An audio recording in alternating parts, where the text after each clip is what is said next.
All right, brother Tommy. Well, here we are. This is a pretty cool topic for me, man, because in my area, ginseng is one of these things that it's not just it's not just a plant that grows in the mountains. In some cases, it's a plant that feeds families, and in some cases, it's just part of their culture and that. So, I just thought it was a pretty cool topic to come at, and I didn't know how many people might would be interested in it, but it's something I'm interested in. So I just figured I would do it. You know what I mean? So Yeah, I anyway, know. I know we were talking about that the other night too, and I remember and how if you, it's just a like a crop that brings in income in the area, indeed, right? yeah, yeah, it does, man. It was overdone back years ago. It was just too much of it was just dug. Too much of it was just overdone, over harvested and everything. And hey, brother Clint, shout out to you, man. Shout out to you. But yeah, man. It was just over harvested and overdone. And I just thought it was something cool because season here in Virginia, it starts tomorrow. And I like it. It gives you a reason to be out in the mountain. It gives you a reason to go hike, gives you a reason to just enjoy nature. Um, but if you're in need of an honest dollar, and are wanting to go explore and look for it, then it's also that too. So it was just one of those things that I thought it would be cool. If we happen to have anybody that was interested in it at all or had anything to say about it, then absolutely. But I had, I looked up some things that I don't know. I have a lot of personal knowledge just because I have dug a lot of different, as far as in different, found it with the berries, find it without the berries, and then uh, I found it in different places. Like it doesn't just grow on the north side, or it doesn't just grow on the north face, but it does generally, little bit shady spots, and I've noticed that if you're getting eat up by skeeters, that's probably a good sign. That means it's wet.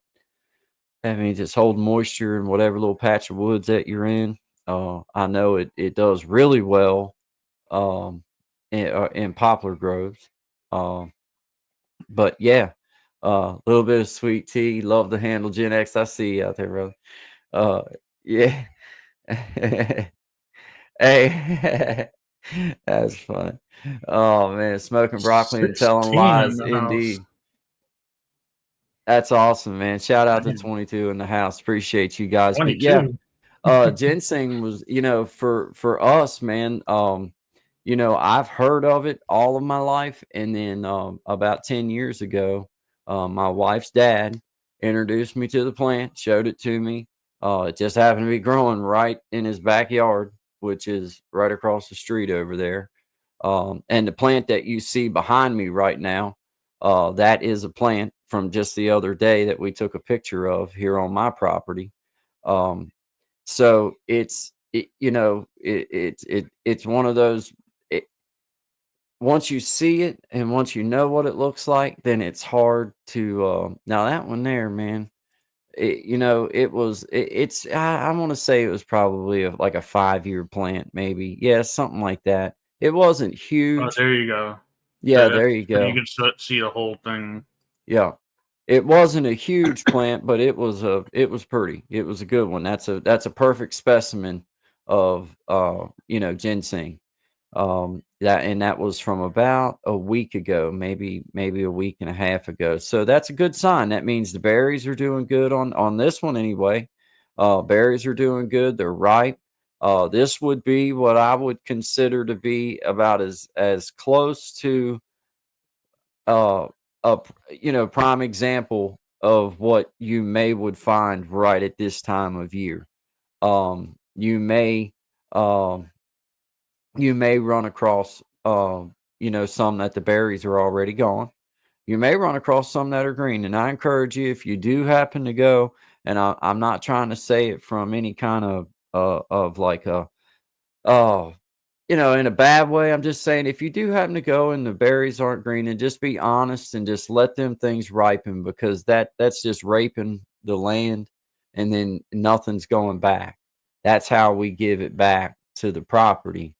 So, if you do happen to go ginsenging, then you'll know where that plant's at. It'll still be there, and it's not like that one's going to change your fortune or anything. Matter of fact, you might have better fortune by doing that. Maybe the ginseng gods will smile on you. But yeah, if you don't, this is that's about as good as example as I could give to you in real life. That's a real life picture that I personally, well, actually, my best friend personally took it and then sent it to me because he had his phone in his pocket. Um, but that's right out the back door right here. I can pretty much see where that plant grew at. And talking from that side of it, I had, we live right here in the environment, so you have several other things that grow, that are in, right here in the area too, that like black coash and those types of things you got uh, growing, that they kind of grow in similar areas. If you find one like stinging nettles, if I find stinging nettles, I kind of start looking for ginseng, because it's another one of them things. Seems like it'll hide itself up in there. There's real odds and evens. I see you, brother William. I see you, man. Howdy to you, brother. Howdy to you. Um, yeah, I'll drop the link for you here in just a few minutes, man. So you can come up if you want to, brother William. Good to see you, man. Yeah, I was talking about ginseng. I pulled up some facts about it, um, you know, so that I could give hard facts on it. But I'm also talking from a real standpoint. Like, I'm coming at it from a standpoint where I can tell you that plant that you're looking at right there came from right out here, and I totally respect the fact that if we don't give those berries back, give it time to ripen, then you're not doing nothing but hurting yourself. You're just taking away from what you could have in the future, because it takes 5 years, guys. It takes 5 years of approximately for one to mature enough to make berries. And I don't know exactly how old this plant is, but we know that it's at least 5 years old. It's making berries. It's a three prong, pretty. It's a real pretty plant. One of Hello, the Miss best. Mary. Hey, Miss Mary. Blessed to Crochet in the house. Blessed to Crochet and Tommy did an outstanding job with a Canva presentation, and I just wanted to push them up. If I encourage anybody that has any questions about that type of thing, they did an outstanding job going through that, and showing you some cool things that Oh, you and can. Miss Mary, I figured out the issue we discussed at the end. That's going up in the podcast. It's over at my page too on live. But that thing that we were discussing at the end and everything, I kind of figured it out. It reminds me a lot of OBS Streamlabs. But yeah, Cool. figured that out. Cool. Cool, cool. Yeah, but outstanding job, guys. Shout out to all of you. We got 7 people in the house. If you don't mind, hit the like button. Share the live stream out if you don't mind. I can't promise exactly what we're going to talk about, but I can promise that it's going to be respectful. And it'll be a lot about ginseng. But yeah, I pulled up some pretty cool, just some things that I felt like would be pertainable. Things that were like, maybe I don't know. I don't know all the ins and outs about ginseng. I know about digging it. I know about finding it. And I try my best to know the rules behind it and why. Because once you know the why behind the rule, most of the time it'll make sense.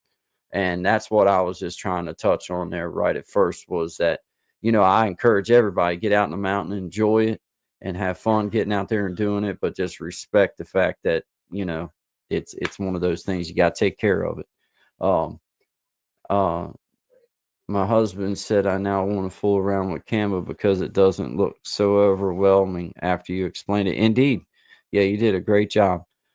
Um, yeah, Canva. Shout out to you. I like messing with it myself too.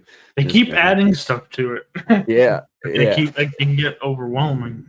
Yeah, it's actually really useful for all the way around. When you get started as a creator, it's actually I find it super useful. So, yeah, the history and the heritage behind it. You know, we live it. My wife's been here her whole life, and I'm from Maryland and been down here since I was 18 and coming up on 49 now. So, you know, it's kind of like it's been a part of the conversation. Everybody that I don't want to say every time I say that, I do that.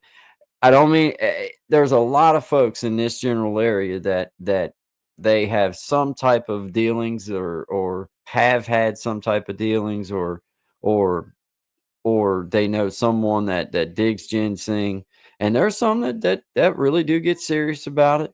You know, it takes a lot. You got to get out there a lot in order to at least in my experience, it's not something I've never been fortunate enough to walk across the mountain and land in the big honey hole or anything. I've landed in some pretty good little spots, but I ain't never had none like some of these these days, like on these TV shows where they're talking about digging 20 pound of it and everything. I ain't never had no days like that. I ain't never had no days like that. But you know, that's their Sounds like story. it's the gold rush of the 50s. Hey, I'm gonna tell you, man, it really truly used to be one of those things that, you know, you could really make money at it, man. Because it was so in demand, but it got just so overdone. And I ain't gonna lie, man, it was that stupid TV show that come out. I ain't never in all the years that my wife can vouch for me. She's sitting right on the other side of the wall right there. So if I'm lying, honey, you come in here and just smack, just knock me out of the seat in front of everybody. It's bound to make a viral video. But I have never even carried a weapon other than my pocket knife in my pocket, and that's it. I have never had another human being to try to roll up on me and try to mess with me. I have never had nothing like that happen. But man, you watch that show, you would have thought that you was in Iraq. And that was a lie. Like the We're full of Wild West. crap. Yeah, they tried to Oh, man, it's drama for TV. yeah, it was drama for They gotta TV, add dude. drama.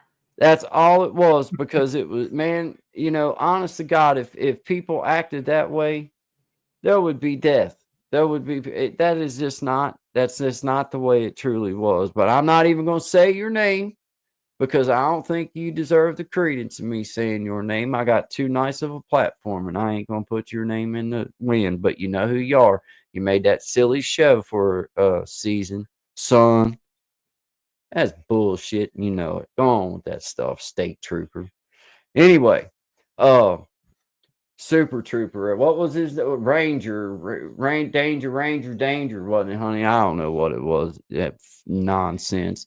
But they totally screwed it up in that manner. They give people the wrong impression, like everybody's a bunch of hat rocks running around with guns and wanting to roll up on people over digging ginseng. Quit it. Quit it. Ain't like that, man. You know what I mean? I hated that part of that. I like the idea of somebody doing a show about it or doing videos on it. I like that part, but then making that TV show just ruined the whole Was image. was it entertaining at least? It was entertaining. Yeah. Yeah, there was nothing would make my Maybe not. blood boil any worse than to hear a bunch of nonsense coming from or see them doing something that was Maybe not fake. factual, but entertaining. It was fake. Like some of the just some of the stuff you'd have to do. I'm not saying it. I'm not saying it. I'm not saying her. I'm not saying the name.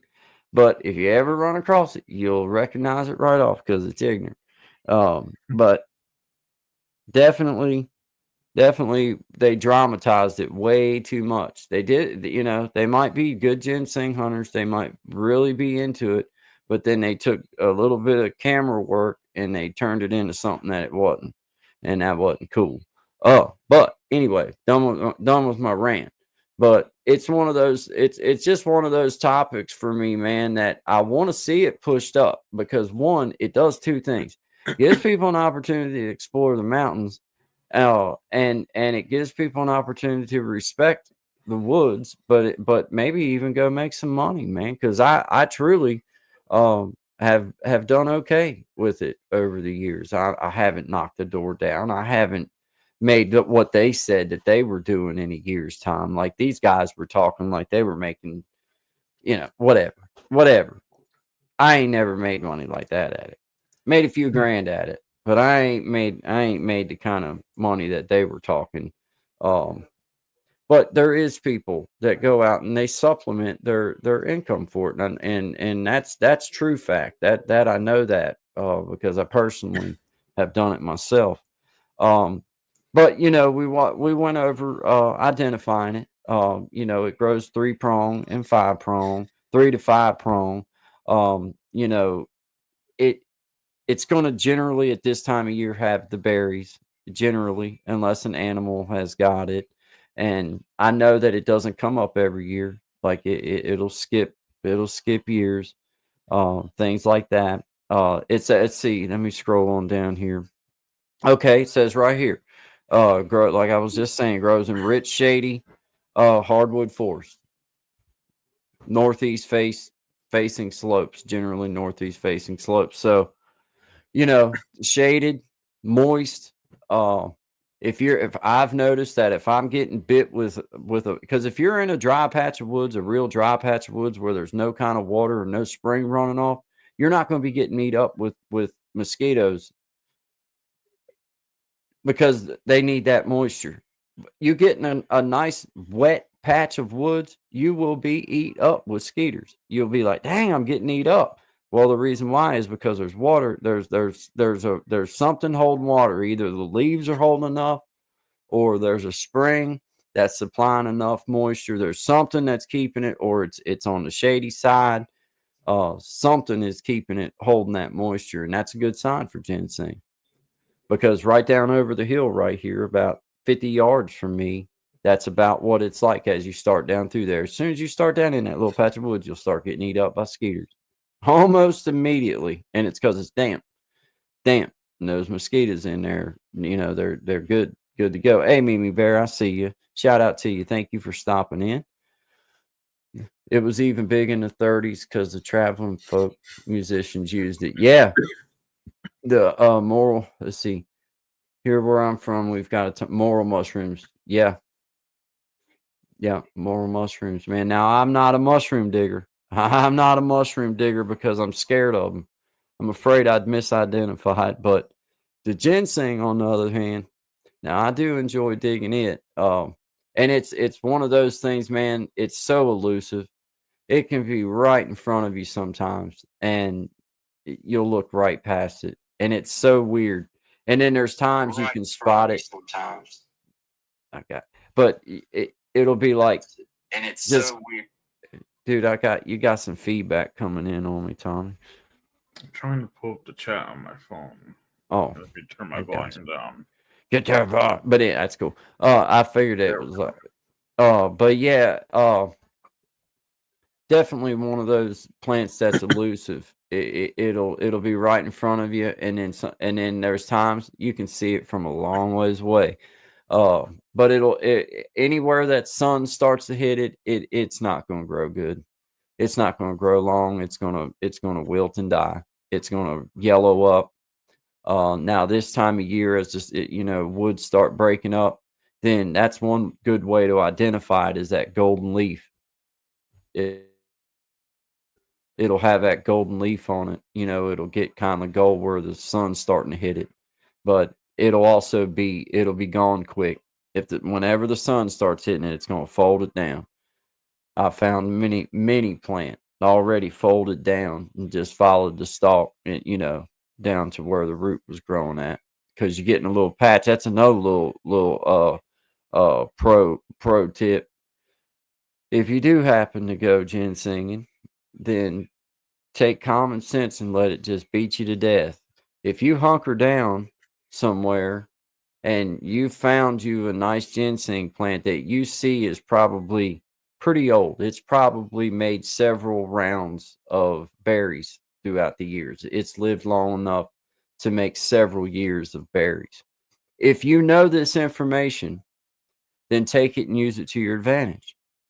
Then, okay, as those berries ripen, their natural way of reseeding themselves is by either animals eating it and then depositing it somewhere else, or they fall off, roll onto the ground, and then they start doing their thing. So if you're on a hillside and you find it, then start taking a glance all around you and looking down the hill and looking all around, because there had to be a berry that started the one that you're digging. So look up the hill.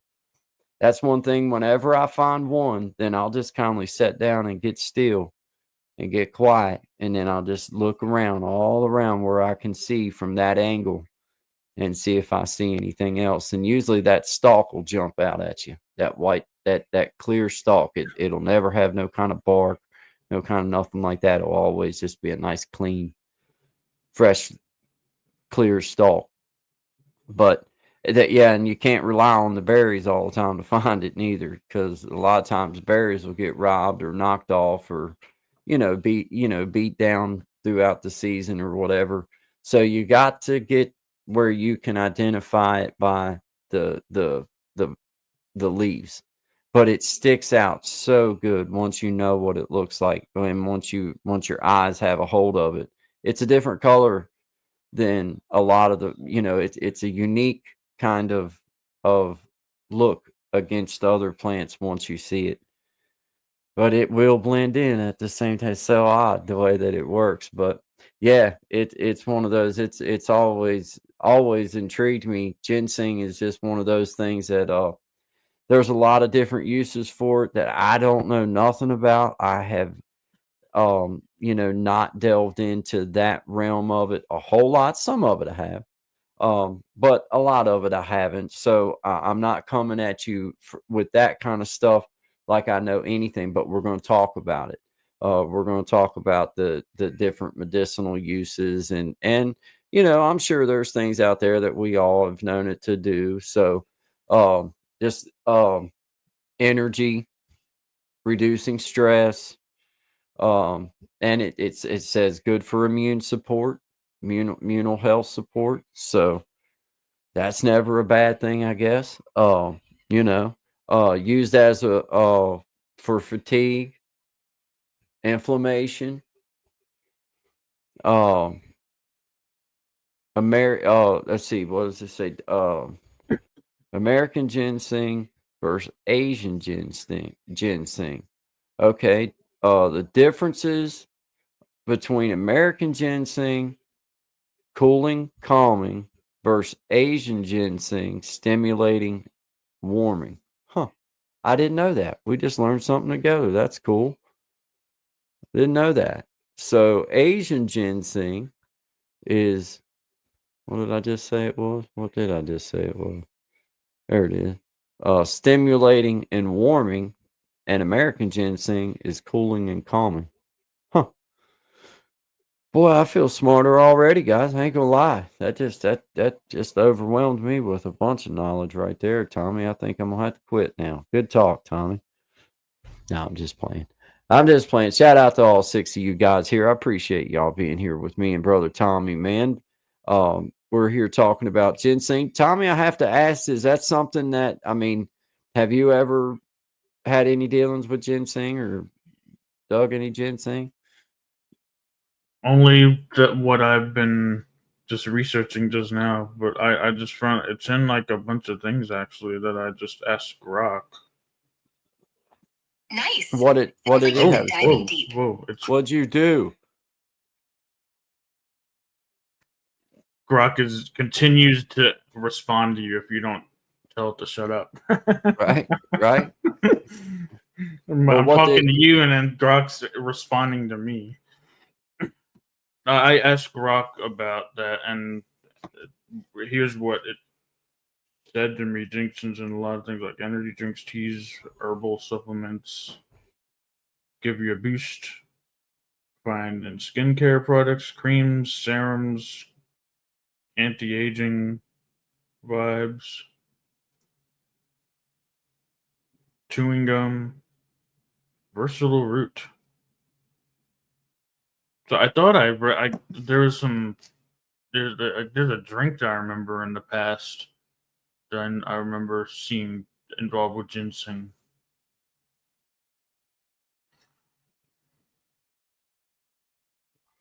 There was green tea Green that tea. had ginseng in it. I think that was it. Yeah. Okay.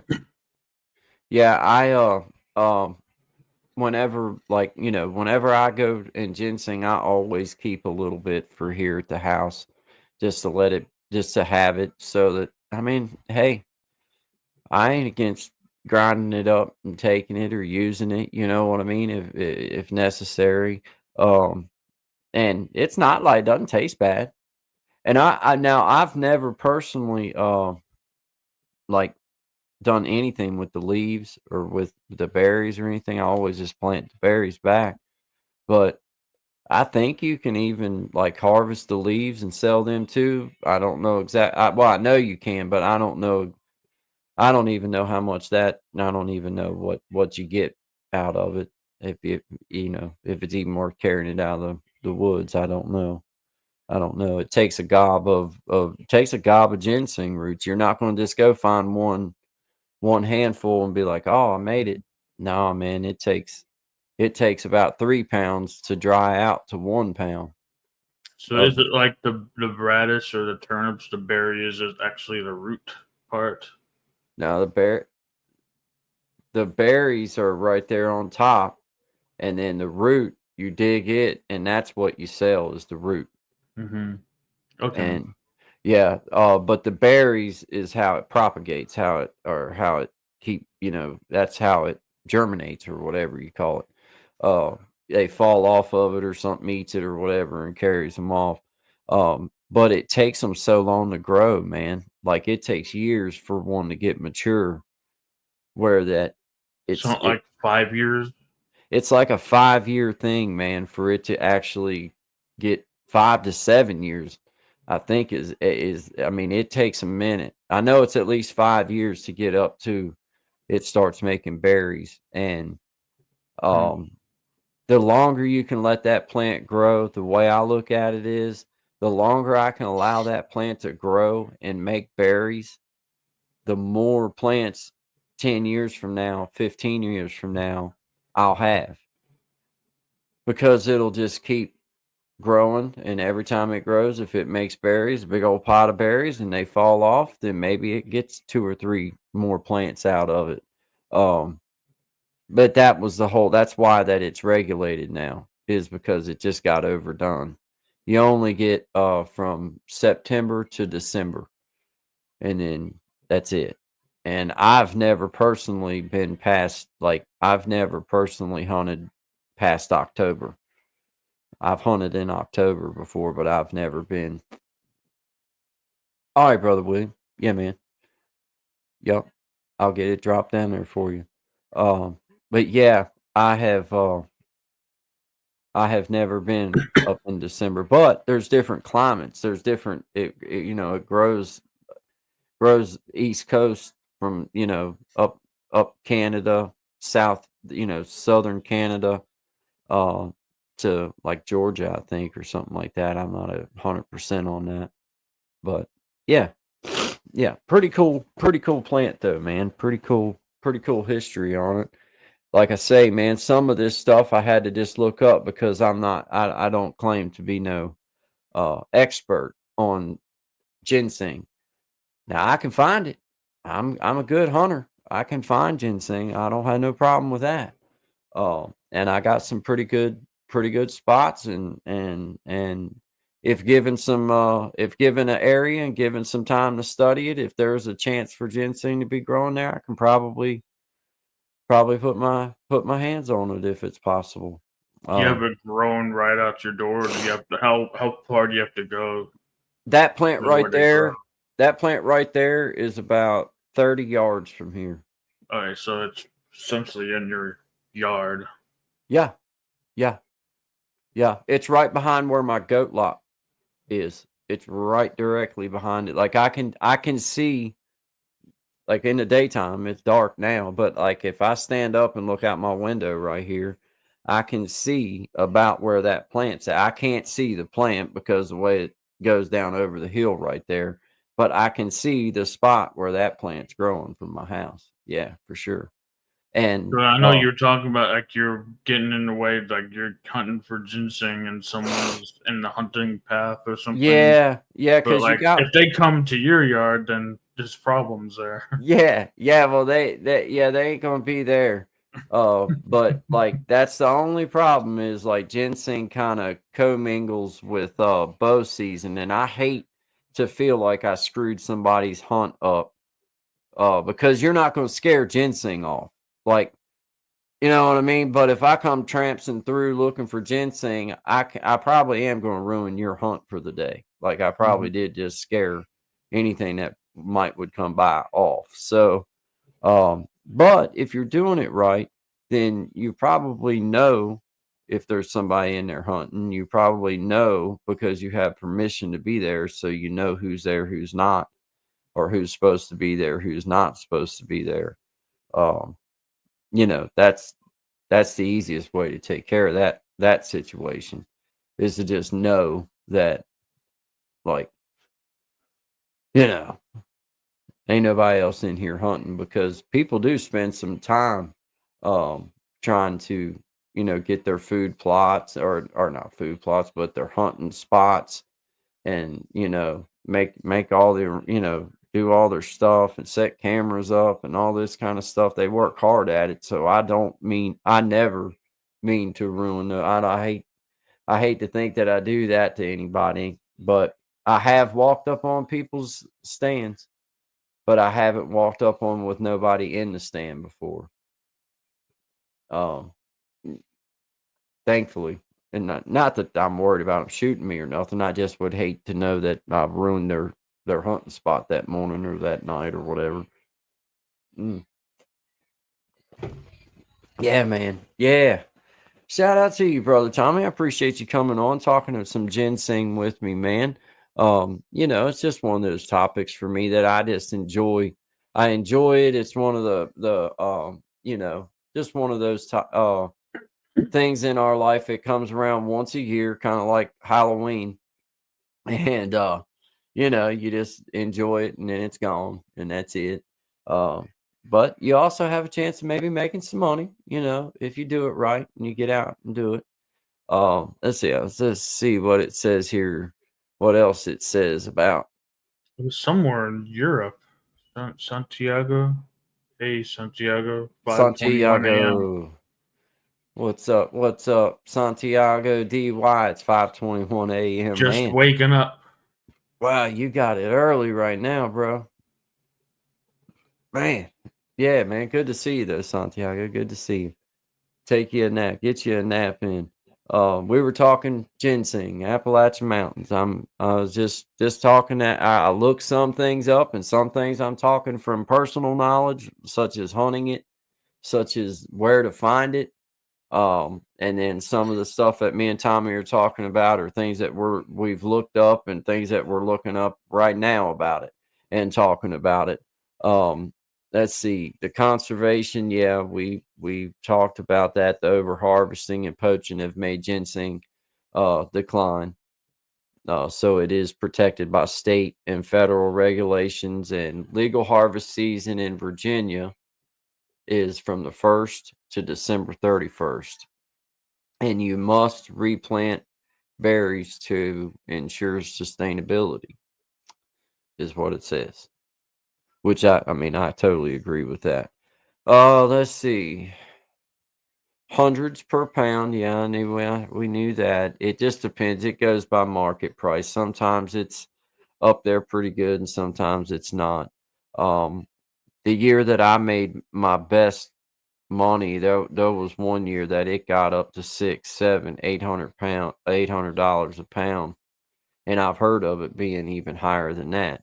But not a, you know, not on the regular. Not on the regular. I wish it was on the regular, but not on the regular. Oh, yeah. Let's see what else it says here about it. But there's so many things that they use it for. I mean, you would have to like spend your life to. For me, I'd have to spend my life learning about it because there's so many different things that they use it for. But you know, I think it's Chinese that really, like, ginseng from here. I think that's where, a lot of it goes to. And then there's obviously, like Tommy was saying, there's a lot of foods or a lot of drinks and other things that it's used in that you don't even realize that it's used in. Um, but it's also it's a good it's like it's not gonna hurt you. That's for sure. Not with what it says that it does for you anyway. Um, Now, if it was something that wasn't good for you, then maybe. Top importers of ginseng roots were China, 142 million, Hong Kong, Japan, Hong Kong 66 million, Japan 40 million, Taipei 39 million. Imports Asian. Yep. Yeah, I knew that they bought a lot of it, and I'd say a lot of food companies now, or a lot of energy drink companies, or whatever they're called. Um, oh, here's some pretty cool. I didn't see that. I use Uh, Grok for a lot of like pulling up like interesting facts and yeah, data. yeah. Well, like this one here, it says ginseng has been harvested in Appalachia for centuries. I knew that. Native Americans use ginseng for medicine and trade.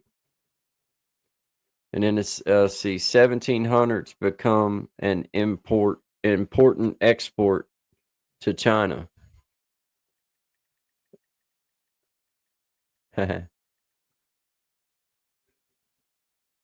Yeah, that's pretty cool. That's pretty cool facts at it. Look up the U.S. history, like Native Americans that popped up Yeah. pre-colonial. Yeah, it goes back forever, man. It goes back for a long time. Oh, I It can't even says right pronounce here that. on this takes Ojibwe. Ojibwe. I guess that's a tribe. Midwewin. I don't know. It says it These takes ginseng 7 roots. years. 7 years is what it says on here 7 years. to reach maturity. That's what it says on here. So 5 short and 7 years long, and Yep, yep. Yep. Basic. digestive issues. They use it for digestive issues. Yep. Yep. Lots of issues, man. It's actually Poultices to stop bleeding and made teas for respiratory conditions. Mesquite, panacea, used for various ailments, including. Oh, now we're getting to the really hard words. aphrodisiac. Aphrodisiac. Yep. Iroquois. I know the Iroquois. I've heard Yeah. of the Iroquois. Yep.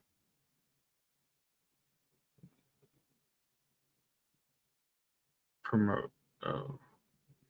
Green gold. Its nickname is green gold. I already knew that one though. And then the Europeans discovered it. And Yep. it goes into a list of European discovery. Yeah, man. It's actually an amazing plant, man. If it does everything they say it does, then shout out to ginseng. I mean, I'm not going to say that it don't, because I don't. I'm not a. I don't know. I don't know anything about that stuff. But hey, if it does, I encourage you to eat some ginseng. Get you some ginseng.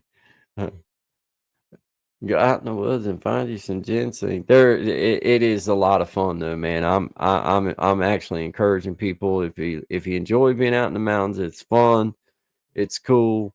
Just look up the rules, make sure you're following them, and get you a good picture of it. And it's a treasure hunt at first, but you can find it. You gotta use your detective cap sometimes and find you the shady side of the mountain and find you somewhere that, you know, kindly kindly away from where everybody might be digging at and everything, and you might just find it.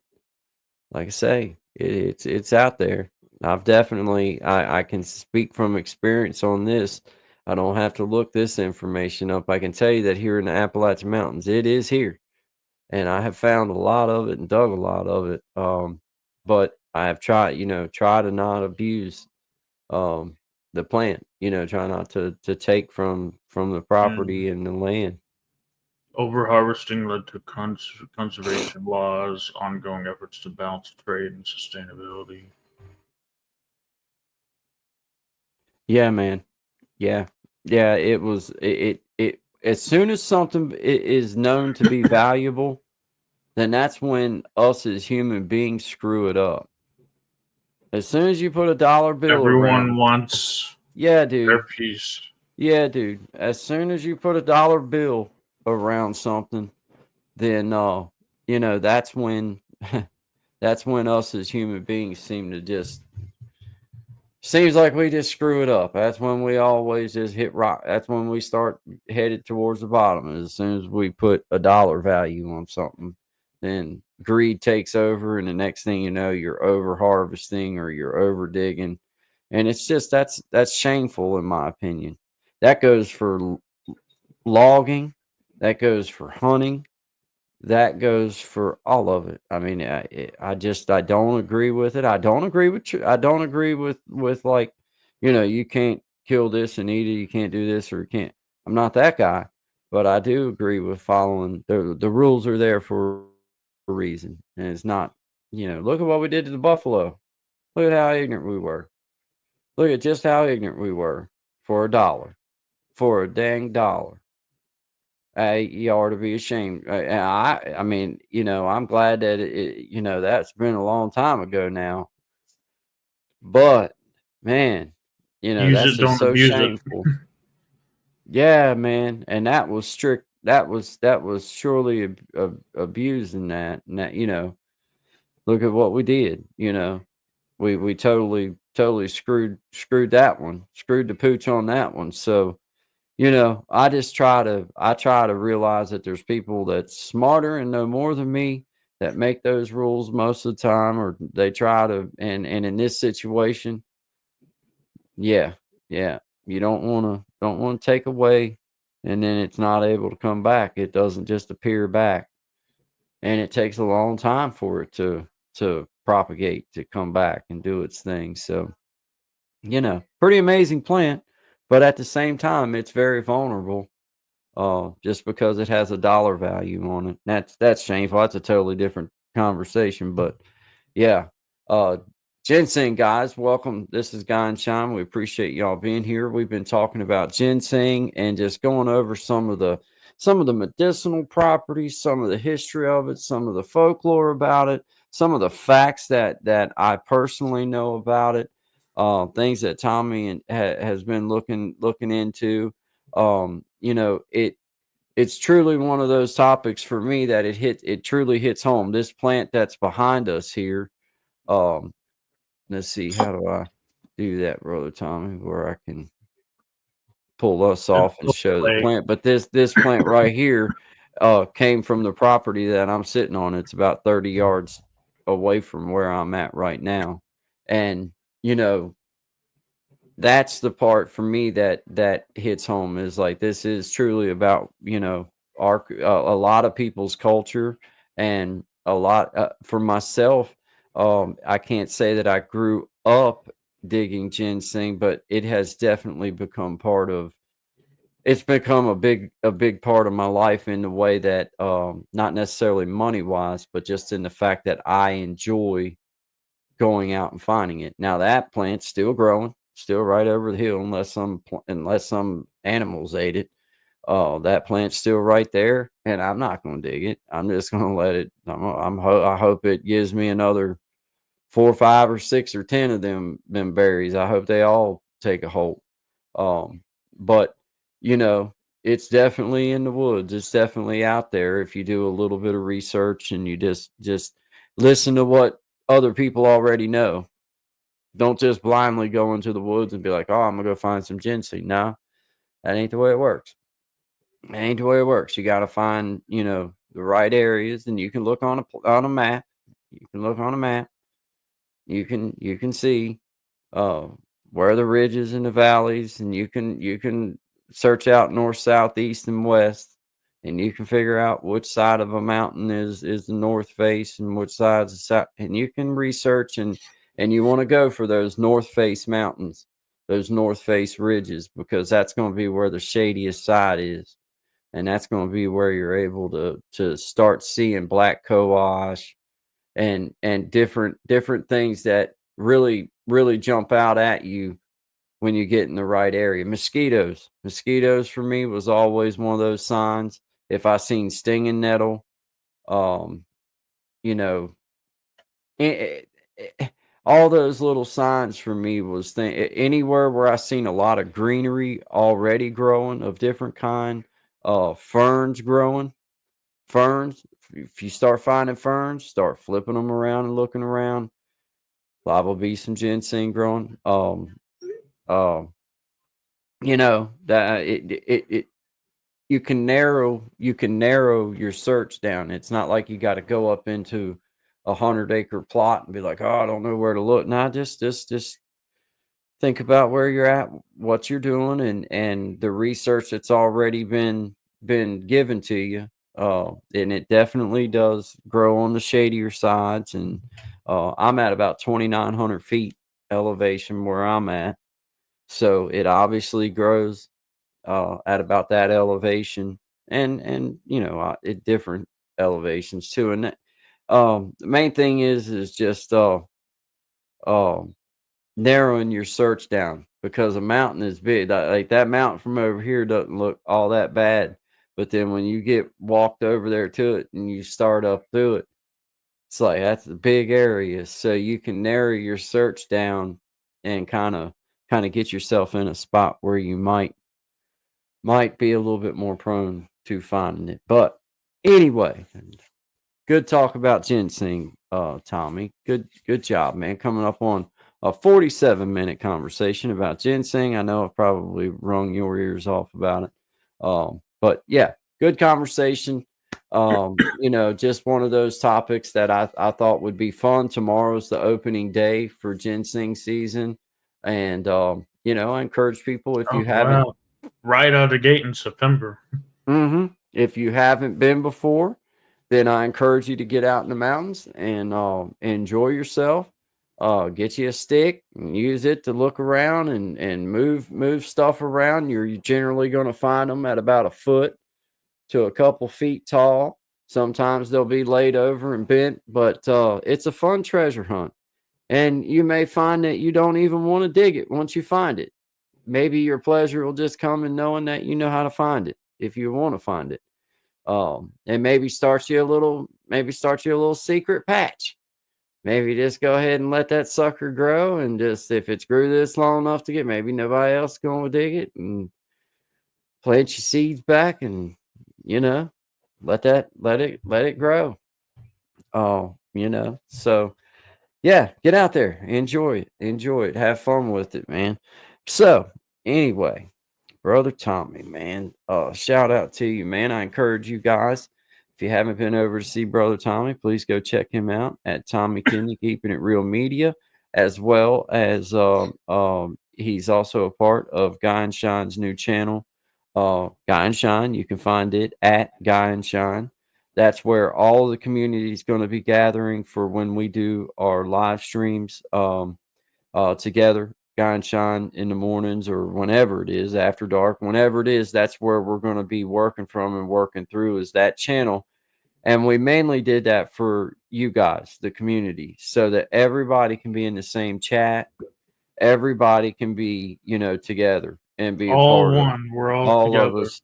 All of us be in one chat and be able to enjoy one another and have, conversations and reach, and be able to share with one another, and you guys can network and build up your community and build up. Just keep building and building. You're bringing more and more communities together because you're bringing your community and bring. It's just a bunch of communities coming together at that point. So, we just appreciate all of you that's in earshot. This is creating change. My name is Guy. This is Guy and Tommy here talking about ginseng today, but I encourage you to come to 11 to 1 Monday, Wednesday, and Friday. Good Vibes with Guy and Shine. You can find it at Guy and Shine. I encourage you, please subscribe, like the channel for us, and hit the bell. And we will be for a little while streaming from, at least I think our intentions are to stream from all of them, right? From our personal channels, and then everybody kind of put the link out for everybody to come to the other channel to get, so that they'll know where it's at. I think is what our intentions are. Is that what we were thinking about, Tommy? What was I lost track. Oh, yeah. I do that sometimes. I never do. I never do that, Tom. No, I was talking about when we start sharing out, when we're doing the good vibes. I think our intentions was to keep sharing it to all of our pages for a while, and To driving spread awareness. to spread it out until the community knew that we had consolidated at one channel. Yeah. So We'll yeah. say they're commenting here, say go to Guy and Shine, and then we can all be together there. Yes, yes. So that's what our intentions are, guys. Just trying to make it to where everybody can be in the same chat, because I've been to other folks' channel, and it's a shared live stream, which is cool. But then it's like, man, I'd like to see what the other people are saying and everything. So that's mainly why we did that, is so that We can everybody. see in StreamYard Yeah, everyone chatting, but not everyone who's chatting can see, like, unless they're right, on every page, which right, can right. get hard on the computer processing. Hey, congratulations, Bless the Crochet, Miss Mary. Reached 1900 last 1900. night. Keep growing and moving together. Indeed. Indeed. Let's go. The only way we go is up. Yep. And be patient. Be patient. They'll come. Your people will find you. I would say the conversation, that was one of the craziest conversations we had yesterday over at the experiment. Mm. And I did my thing with that chat like I did for Run. I actually Mm. have another one. I need to upload that one too, but I have another one just for like creating change. But I took from the chat in Mm-hmm. that, and I don't think Gen X Clint is here right now. I took from the chat and made a music. I showed you already, but Yeah. it's actually in the media here too. Whenever we're gonna reveal it when Gen X is back in one day. Yeah. I see you, Ray Gappis. I see. He says, what is this channel about? Good evening, man. My name is Guy.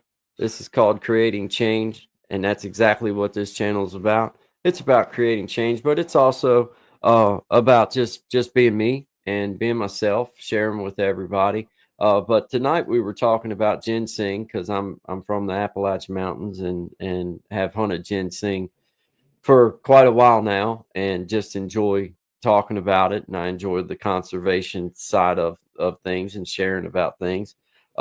We also do a live stream show Monday, Wednesday, and Friday. Good Vibes with Guy and Shine. You can find it at Guy and Shine. But we do that Monday, Wednesday, and Friday Eastern Standard Time, 11 to 1. We like to play music. We like to share community vibes and community news and everything. Most importantly, our community is centered around good vibes. It's about networking with each other. It's about coming at each other with real topics, talking about it in real ways, and but just approaching things with a mutual respect in mind. So that's about the best answer I can give you, Ray. But I appreciate you coming through. Thank you very much for stopping in.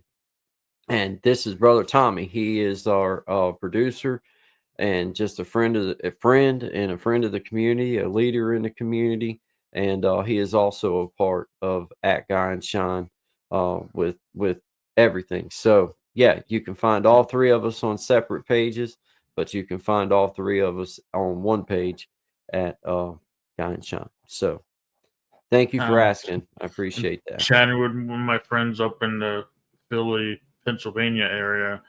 I'm talking about the video I did on the Gaylord Texan, and Yeah, where I come up with like names like, wasn't that from a movie or something? it It was. wasn't Meet the Fockers. Meet the fall. Yeah, it was. His name was Gaylord Focker. Yeah, it was. Yeah, it was. Okay, But Lord that's my Fall. videos. I actually created some B-roll because I B-roll of me driving around the area and then of me talking as Yeah, well. So I have B-roll of the Gaylord Texan Resort.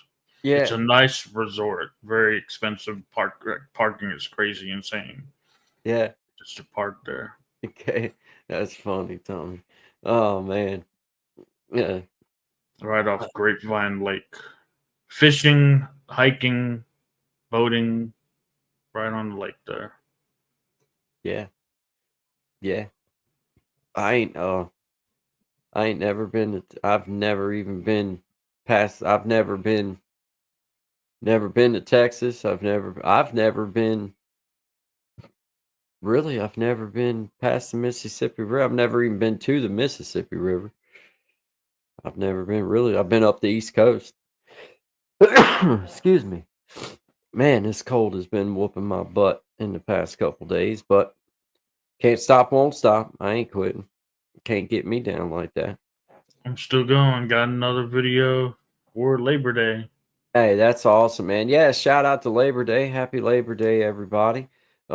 You know, man, this year's went by fast. It just seems like it has just flew by, bro. Like, man, dang, man. Coming up on Labor Day, kids done started school back now. Coming up on fall of the year, man. Hey, guy, I've not seen you. Oh, that's Brandon of Palm Beach, man. Man, good to see you, brother. Yeah, I've seen. Well, we've seen each other because I've been seeing you at your spot, man. I know you got things going on, bro. Ain't nothing. I'm glad you're here, man.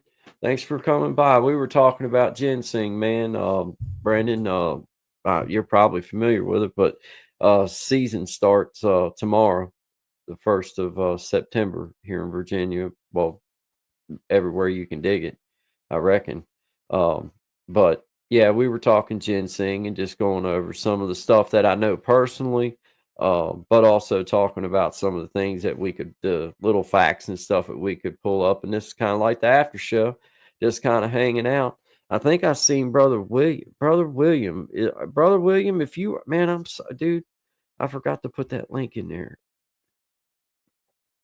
But Brother William, if you're still in the house, man, chime in for me because I forgot to. I'll drop that link so you can come and hang out with us, man. Yes, but my schedule I don't get to see as often as I did. Yeah, man, I get it though, bro. I'm just glad to see you, buddy. Thanks for coming by. Do they have a season that you have? Yeah, yeah, yeah. September 1st to December 31st. You can dig it. Uh, it starts tomorrow, man, and you're not supposed to dig it. Not supposed to dig it unless, you know, unless it's berries are ripe on it. It's got to be at least a 3 prong. Um, 7 years is how long it takes for one to actually do their, get growed up big enough to. This one that's right here in the picture. Tommy, can you drop us out right here?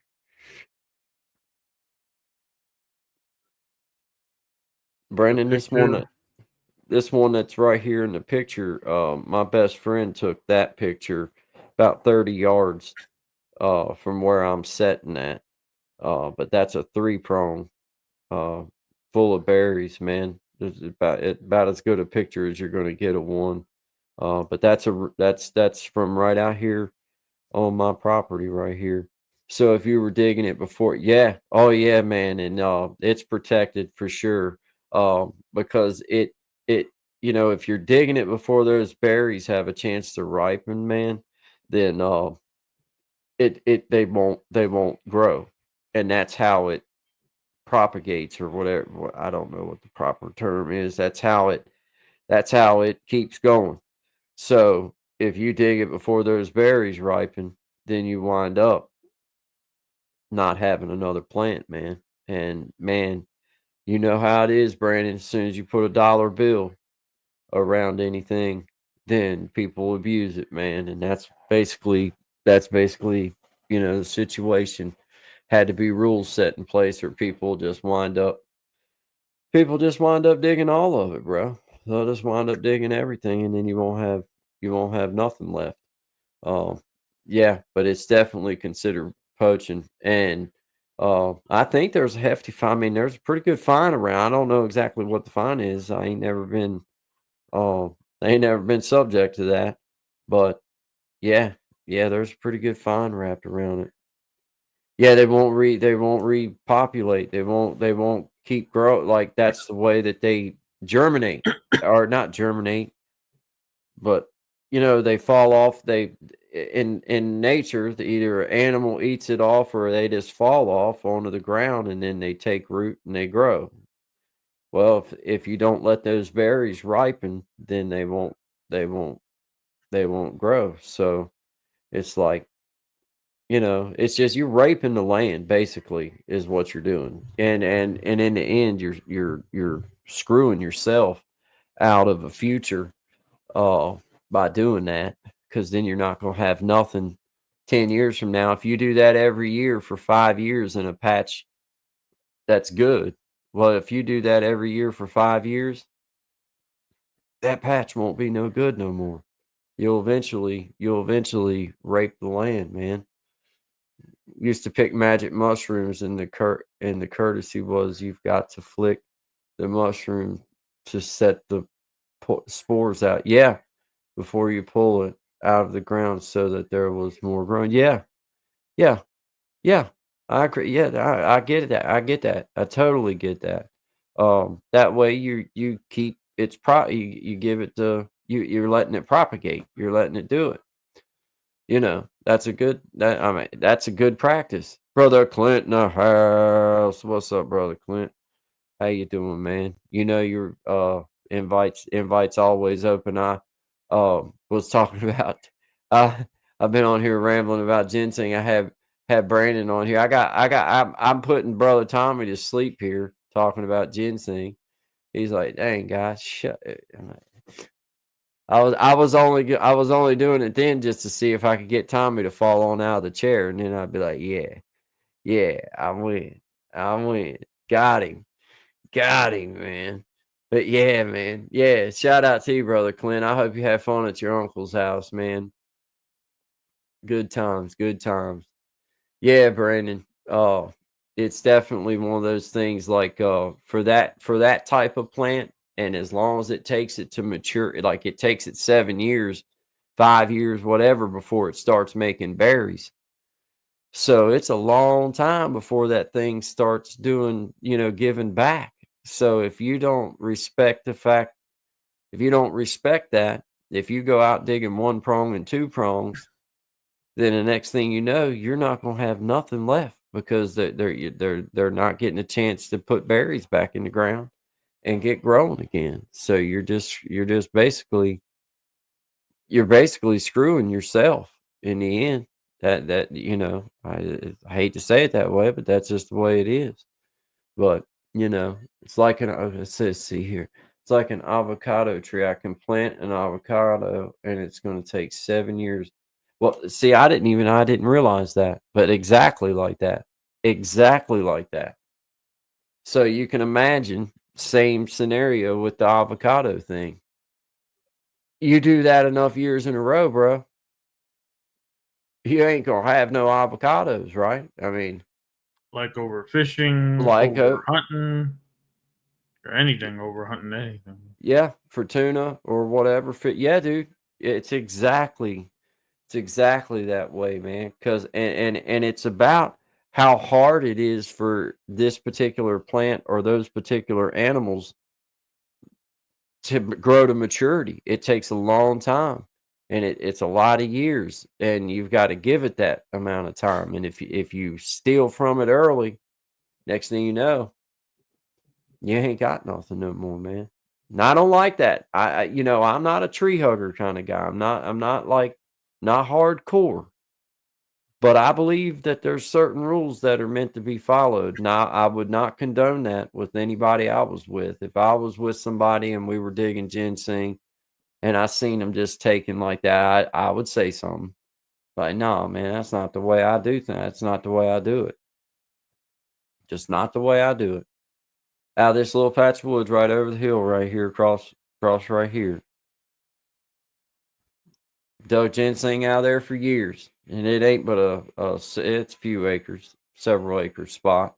But I've dug ginseng out of that same spot for years. Now I haven't dug thousands of pounds out of it, but I've dug a lot of ginseng out of that one little spot because ones like you see right there in that picture. Well, I mean, I'm not saying that I wouldn't dig that, but it's going to look like that or better, or I'm just going to knock the berries off if they're ready, and I'm going to just put it back. Probably pluck the top off so that nobody else can find it and let it grow again for another season. Especially if it's like if I'm in a patch and it might be the only one that I find. Oh, why take it? It's like, man, just let it grow. Just let it do its, let it do its, let's do a thing for another year or two. But that's the way you keep it. That's the way that you keep it so that you can keep getting to dig it, man. Because otherwise, it's gone. Now that's a prime example of a good one, though. If I found that one, I'd be excited over that one. Out in the mountain, I'd be excited over. I'd be like, oh yeah, that's when you hunker down. Excuse me. That's when you hunker down and you just start looking around because there's apt to be more. If there's one like that there's most likely there's another one. You hug trees by the fact that you love nature and the environment, period. There's nothing wrong with that. Embrace your trees, hug them, man. Yeah, and I'm not saying it's not a bad thing to hug them. I'm not saying that at all. I just think that I'm not uh I'm not radical. Like I'm not radical about any of my thoughts, I guess. I understand that there's a way to give and take. Hey, Irene D. Irene D B I let's see. Irene D B. I think that's a C and an A at the end. Irene D B C A. Well, howdy to you. I see your pink hand. Howdy. Link ain't. Oh, I know why. I'm sorry, brother Clint. I'm in a totally different studio. Here, hold on one second, my man. I'm sorry, bro. I forgot. I forgot what I forgot. Not on purpose, my man. Oh, let's see. Did I get it? Okay, here we go. All right, coming to you, my man. Coming to you. Save this one too, because this is what I've got listed as my thing here, brother. Yeah, you can put that one up too. I'm just in a different studio in the StreamYard thing, man. Yeah, Irene DB, appreciate you being here. Good vibes to you. We were talking about ginseng. I'm here in the Appalachian Mountains, and it's coming up on ginseng season for us. Tomorrow starts or the 1st of September starts ginseng season. And I was just excited about it. I had it on my mind, and I wanted to talk. Just wanted to see if anybody else had anything to say about it. And we got Brandon to Palm Beach in here. No, you're not. You don't hurt, buddy.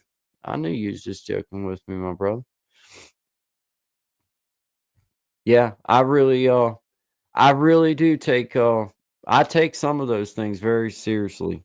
As far as like with the conservation and in some ways, hey, there he is. What's up, brother What's Clint? up? What's up, fellas? What's up, man? Not a whole lot. There we go. I turned you down. Yeah. Yeah. Hey, we're just having us a little conversation around this ginseng, but this is kind of the after show, so we were just got Brandon of Palm Beach in the house, man. Shout out to Brandon. I like that dude. Hey, Brandon. Uh, Yeah, Brandon's pretty cool. I met him at the sources. He's pretty cool, yeah, man. yeah. But yeah, man. We were talking about he was messing with me about being a tree hugger, and I guess in all reality, I am. Because depending on the situation, I'm that guy that will stand up for things like, hey, yo, you're not like that's not cool. Don't do that. You know what I'm saying? Well, Like, don't. Yeah, I would. I don't know if I would like use the actual term tree hugger for somebody like you or me, but we are naturists. We are conservationists in our own way. Like I'm There a you hunter, go. but I'm a conservationist. I Yes. do it ethically. I'm not going to overhunt anything. I believe in rules and regulations on it. To keep everything healthy in our population and the animal population or plant. Yep. So yeah, no, I would consider you a conservationist. Like if that tree needs to go, you've got no problem taking it. But if that tree don't need to go and it's healthy, you're like, oh man, leave that tree alone. Yeah, come on, Brandon. Come on up, Brandon. Yeah, you're welcome to come on up, Brandon. We'll do 4 at a time on it, man. With this vertical, I don't know how. Well, I think 4 will do good on the vertical. Maybe we'll see. Yeah. I mean, if you're going to do 3, 4 shouldn't hurt, right? Link does not click. Even not bad for the. Oh well, Brandon, if your link don't click, look, here's the trick. Are you on your phone, Brandon? Let me make sure before I tell him something. Yeah. Are you on? I'll teach all of y'all a little trick real quick. Yeah, you're on your phone. All right, Brandon. Here's the gig. Like the video, like the live. Make sure you like it. Then click on your icon at the bottom of the phone and go to your page. Go to your like videos, and then come back in, and the links will show. I'll be damned. Look at the big brain on Clint. Golly. That's a weird thing that a workaround like the YouTube set Have you ever come across that? You'll be in a live and you're like, these links ain't showing the blue, they ain't showing the line. Yeah. That's what it is. That's what it is. It's for one, it's because it's in vertical. It's okay. If you're doing it in vertical, it's got the ability to do that. No kidding, man. Yeah, it's real wild. Brandon said, "Can you repeat that?" Brandon said, "Can you repeat that?" All right. I feel you, Brandon. Like I'll show it to you live because I got you up. Where's the link at? Here, pull brother Clint up. See, I got you for us, man. I got you. Oh shit! Let me turn.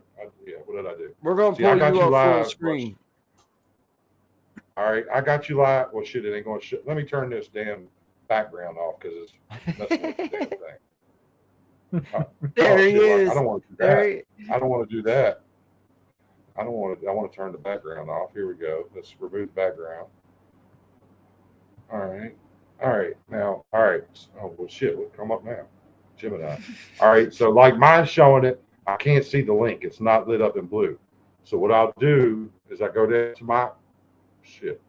I have a hard time maneuver. Go down to your icon. Go to your channel, and this right. Where's my finger? Right here. You'll play this. Let's see. All right, right there. It says like videos. Like videos. But you got to like the live first, so it appears. And now there it is. There's Guy's channel. So I go back into it through my like. Well, yeah. And now, let's see. When I scroll, now the link shows. I'll be damned. It's in blue. That is now the freaking link shows. stellar. And it also changed.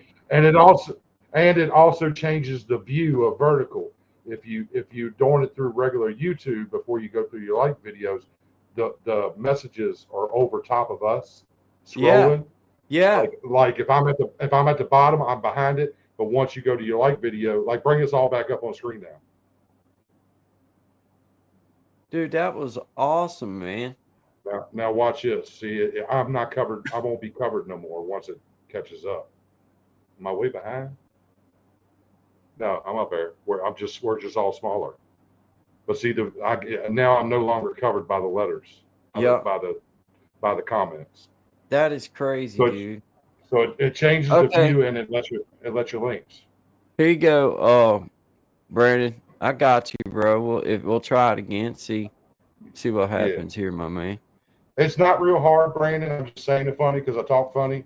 But you just hit your icon at the bottom of your phone, your picture of your avatar, and it takes you to your page. And when it does that, you find your liked videos, click on it, and then go in Guy's page through there.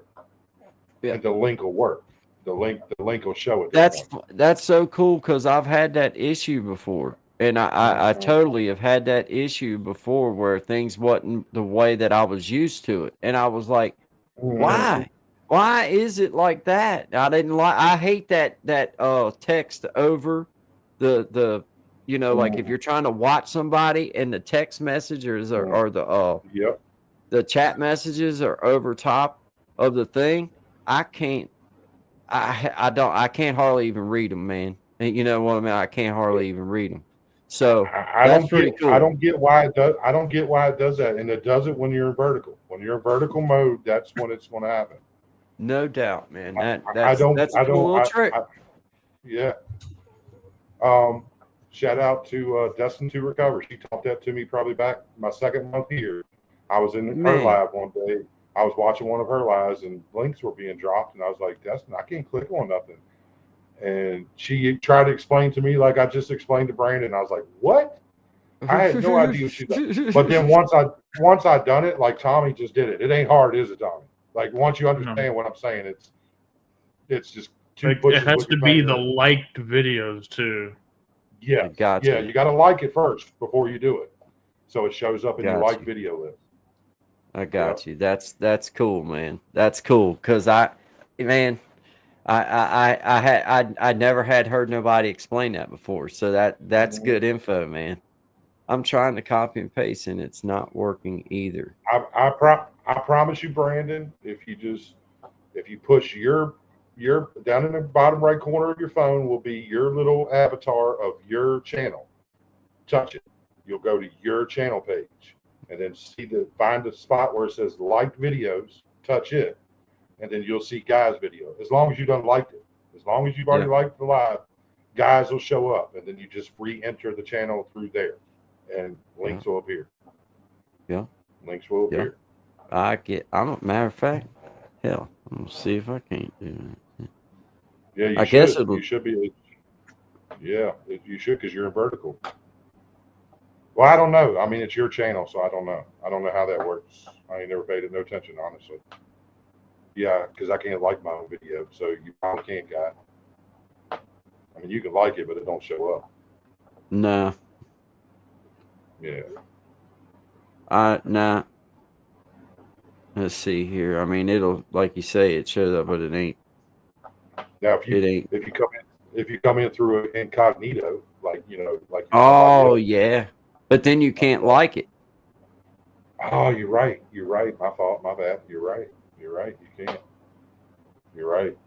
Now, see, mine's like that. I hate that. Mine's like that with the text over the screen, dude. Yeah. Let's see. Now, can you like it? And does it show up when you like videos? Yeah. I don't know. All right, now let me try like that. It, then all right, like it. Then hit your picture down there, and you'll see a little box that says "Like Videos." Okay. Bam. Fix this shit. Yeah. There you go.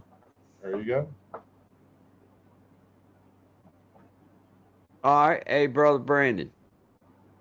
Look here, my man. Look, what? Let's see. Let me see. Mine's already back to where I wanted it at there, but that little icon down there in the thing after you've liked my live stream. If you've liked my live stream, then you hit that little icon down there in the bottom with your little thing, with your little logo thing that's in it down at the bottom right-hand corner of your screen. You hit that, it's going to bring you up to your stuff.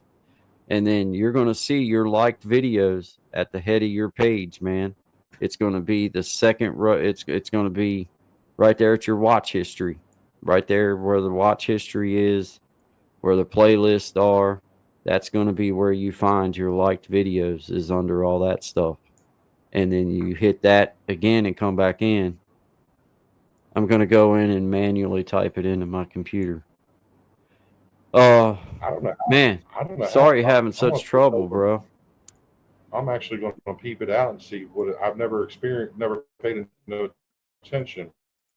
But when I'm on my laptop and I come in, I'm kind of curious. Does it show the link?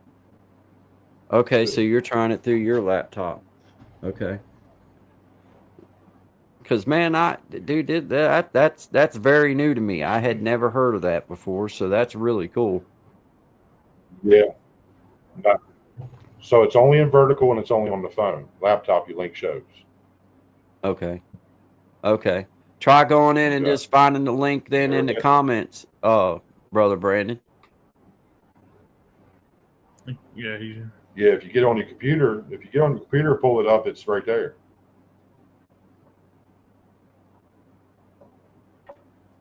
Yeah. Yeah, I hope he can get it. He'll get it. We ain't no big hurry, man. We're just hanging out. I was hoping Brother William was still out there, man. I seen him in here earlier, and I get started rambling on. I forgot. But if you're out there, Brother William, come on. Okay. I'll get you to email me this link, and I can save it with the other link in my Gmail. Okay. I'll do that. Yeah, man. And that way, I'll have to name it something. I'll have to name it something, and you just tell me, like, what's the difference between these two? This is just the one that I do my like if I'm coming on solo, then I just do it through this one like at night. Now sometimes I'll use the studio Mark Guy and Shine. They're both set up pretty close to the same exact thing. You know, I got all the same stuff in each one of them. Man, it should be coming to you. It should be in your email, bro. And then I'm assuming y'all got another studio set up for the other channel, correct? Yes. Well, then I'm assuming y'all got another studio set up for the other channel, correct? There's Brother Brandon in the house. What's up?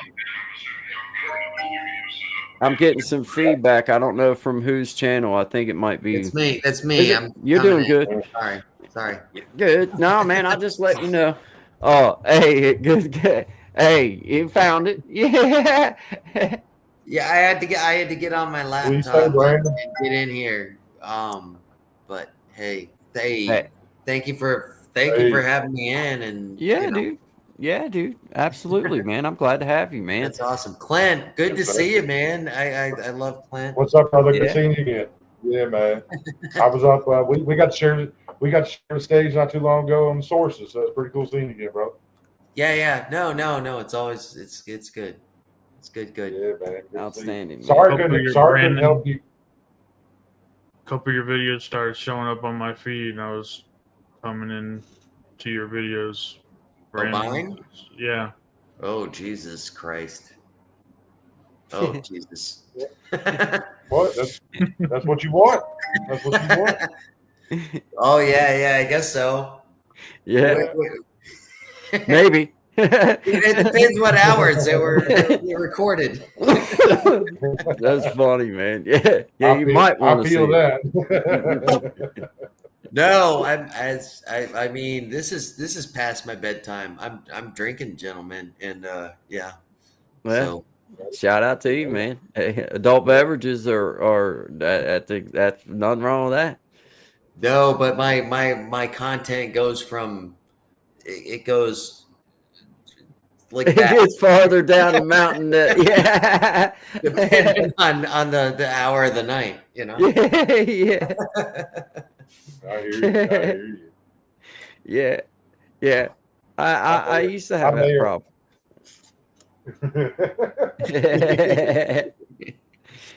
Shout out to Cabbage. Hey, it is what it is. Hey, I was able to do it. I wasn't able to link through the phone. Normally I can link because I'm on StreamYard all the time with other creators, stuff like that. Yeah. So for me to be able to click on Clint, you were freaking talking Chinese. I have no clue what the hell you're telling me. Click click this, click that, click that. I was trying.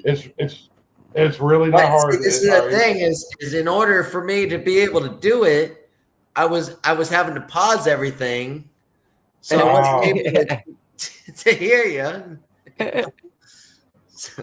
Yes, it's not real. It's not real hard, man. You click on your avatar down at the bottom, and it will take you to your page. And then once you're at your page, you'll see a list of videos, and there will be a box at the beginning, and it should say "Liked videos." Yeah. And you just click on them, and when you click on them, it'll show the last things you liked, and God should be one of them, and you just come back in the channel that way. And when you come back in through like videos, the links appear for whatever reason. All right. And it kind of changes. The easiest way that I had was I went on the computer and I just clicked it. I just clicked the link. So yeah. And that hey, that'll work. That'll work. Yeah. Once you do that one day. Either way, gentlemen, you'll do it one day. Glad to talk with you, gentlemen. Glad to see you guys. Yeah. Good night. I hope you guys are having a wonderful Sunday. Happy Labor Day weekend. Yeah, man. Guys. Are you working this weekend, man? No, I've got a 4-day weekend. I got Friday off. And I got today off, and then I got tomorrow off as well. Oh, shoot, man. You scored. Oh, big time. Yeah. I'm not no, I wouldn't either, man. That's almost a whole week. I mean, that's pretty good. That's pretty good, man. Hey, I always told, people that I worked for along the way, I don't really care about whether it's a Saturday and Sunday off or a Monday and Tuesday off or whatever it is. I want 2 days in a row at least. I don't want one day in the middle of the week and then one day at the end. Bullshit on that. I want 2 in a row. I don't care which 2 it is. I want 2 in a row. You had 2 days off a week? Shit, I get 1 day. Once the season starts, I get 1 day off a week. That's it. I totally feel you there, man. 2 days in a row is like a freaking. We were pretty steady on 5 days a week. Just because it worked out that with a smaller company, it was pretty well all you wanted was a 5-day week. Sometimes you had to put that 6th day in, and sometimes you had to put that 7th day in. But most of the time on the construction job, because we worked all winter, we didn't do the whole, work through the summer and then take winter off. We worked cold weather too. So we tried to make it to where you had them couple days of things that you had to do around your own place to get took care of, get those couple days off. And the boss man, be honest with you, boss man was making enough on our backs. It was like, we're going to get our couple days off, man.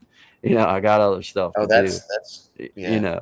Because fortunately for us, Brandon, we were in a position, it wasn't like, what are you going to do, replace us? I mean, we'll go find somewhere else to go drive nails in if that's what you got me, whatever, Well, that only lasts for so long till they find somebody to replace you, and then you're screwed. Yeah. So. If they can find, if you're good enough, if they can find somebody, but if you're skilled enough in your trade and you're a man of your word, at least in my line of work, then it was hard to replace you because a steady man's hard to come by in the construction world sometimes. No, that's the same in my trade. I think in any trade, it is. Let me put this. I can't. I don't know. I'm having trouble getting my face in the goddamn camera. There he goes. There he goes. Yeah, I think in any trade that you're in, there's skilled people that are hard to replace. However, everybody is replaceable. Mm-hmm. And as soon as you sink into that fact that nobody can top me or whatever. I think that's a dangerous. I think that's a dangerous road. What's that? I think that's a dangerous road. You can't. Exactly. At least in my small area for sure. If you burn enough bridges, you ain't gonna have nowhere to get back across the river at. Exactly. And but at the same time, you have to be, you know, in my world, the way that I live my life, you know, when I hire on with a man or a woman or whatever it is that I'm doing, then I make that very clear as part of the reason why I'm there to work for you. Otherwise, I'll just stay where I'm at. You know, I make that a contingency. Now, being a fella that was always willing to throw in extra hours, always willing to come in if I had to on days off, then I never really had no real issues with our boss, man. He was a really cool guy, and he understood that, like, hey, these fellas signed on with me. I can count on them. So he always worked out pretty good with us about like days off. You know what I mean? And I always he was an honest guy. He was it, and I appreciated it because he could have been a dick. Let's be honest. He could have been. I mean, you know, all of them can be. And like you say, everybody's replaceable to an extent. But he understood that we were good guys and that we were there. And, you know, my dad, still going at 83 years old, man, still rocking, man. You know, so it's like,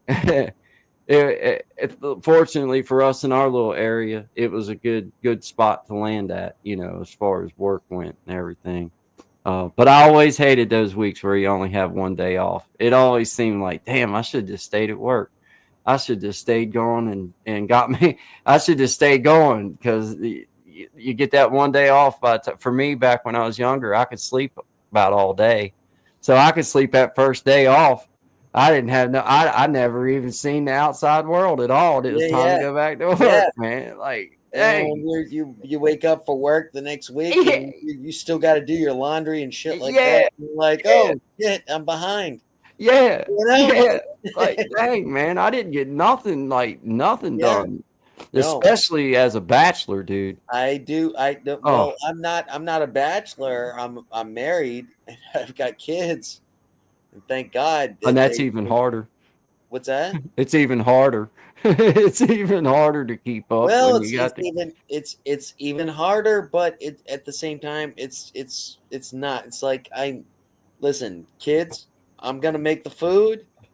This is your responsibility. Is you got to clean up after everything's done. Yes. Okay. You guys got this responsibility. I got this responsibility. Yes. I'm coming home. I don't mind cooking the food, doing this. And I mean, granted, I'm not making a big freaking mess or anything, but hey, make sure the dishwashers run. Make sure that everything's cleaned, so that tomorrow when we have the same, you know, thing, you know, and there's something to not waking up to a mess, Brandon. There's something too about getting it cleaned up before you get into bed or before you call it a night or call it done. That way, when you get up in the morning, you're starting fresh, kind of going again. And I've said this before. I know Clint and Tommy's heard me say it. It's redundant. You probably have too, Brandon, as often as you've been to my spot.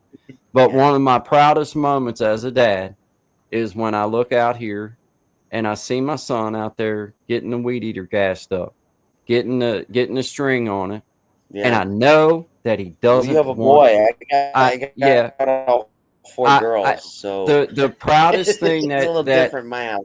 Well, it's the same way with the girl. I see my daughter and she's in there doing dishes. I'd feel the same way. But for my son, I hear you. I see him doing that. For me as a dad, I'm most proud when I know he's doing something I know he really doesn't want to be doing. Because you're going to spend the rest of your life doing 90% of the things you don't really want to be doing to get to do the 10% of the things you do want to do. So I've driving that home that way, but that is a wonderful way to put it, man. Driving that home with a 15-year-old, and I've been treating him that way since he was born. Driving that fact home, like, hey, bro, I don't care.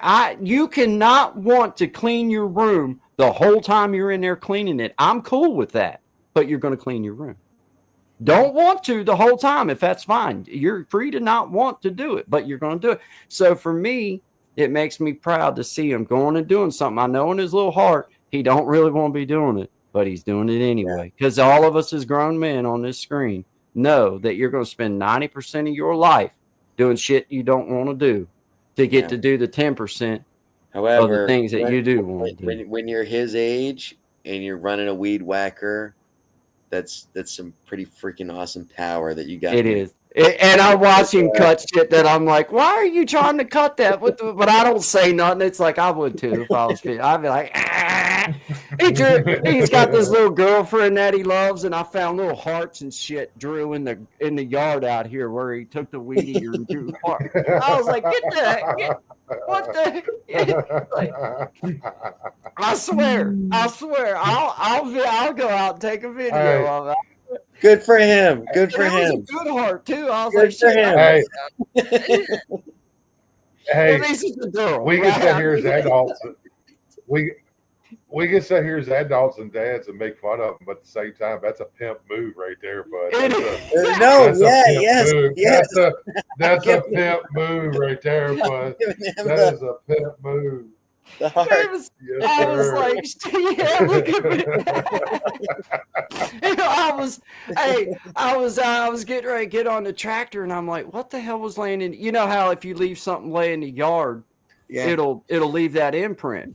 Well, I'm like, what the hell was that? And then I'm like, well, and you could see the perfect heart where he had took the weed eater and done the like, well, damn. His deed. Yeah, you know, but good for him, man. That's I thought, awesome. Man, you don't give him shit for that, man. No, I laughed at it. I was like, shit, if you could just see my yard like that little imprint, surely the God ain't hurting nothing. I like hearing that he's doing it. You know, nothing puts a burr in my craw as big as just I'll go over to somebody's house and people I'm kin to, and you know, they need help. They're so behind. Like, man, I got to get up here. I got to take care of this yard. I got to do this. Grass ain't been cut or weeded in 2 weeks. And you look in there, and they got a 13-year-old in there on video games. I'm like, big as a man. Yeah, why is the grass not cut in 2 weeks? You got a little man in there. You know, I mean, time to, you know. Yeah. That's my point exactly, brother Clint. Is like, man. You can't. If you foster that behavior, man, it teaches them that somebody else is going to do it, and that's just not true. It's just not true, man. At least not in my world. Not in my world. My dad and my mom's got their own stuff to take care of, and in my world, me and my wife got our own stuff to take care of. And like for me, I don't make enough money to hire other people to do stuff. I got to figure out how to do stuff. I got to figure out how to make things work sometimes. And I think that, man, I mean, I wish I could, in some ways, there's parts of me as a dad, Clint, Brandon, Tommy. I wish I was rich and I could just provide them every damn thing they'd ever need and never have to want for nothing. But I feel honored. I feel honored that I'm in a position where I can show them that I am just as blessed to live the way that we're living as anybody that's got any money or anything like that. And it's about, you know, making the best with what you got, man. And I can say for mine, for my boy, it's like he's had good things, but at the same time, man, he ain't got it ain't been soft cotton for him the whole ride. Like, you're going to have to do something because you don't come from rich people. You're going to have to get out and make your way, whatever that is. Welding, here's the question, because I moved into a mixed family, you know, and I had stepchildren, you know, and I can't just walk in and say, hey, this is how it goes. I can't just start slapping the law down. That's tough. Now, Guy, you got reacquainted with your daughter, I believe. Yeah. Correct? Yeah.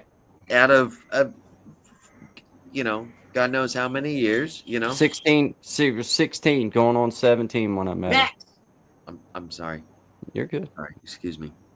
I'm gonna try to mute it. If the dog, I live in a rural area, and the dog's gonna sometimes. I'm gonna try to mute it anytime I need to. But anyways, okay. Apologize about that.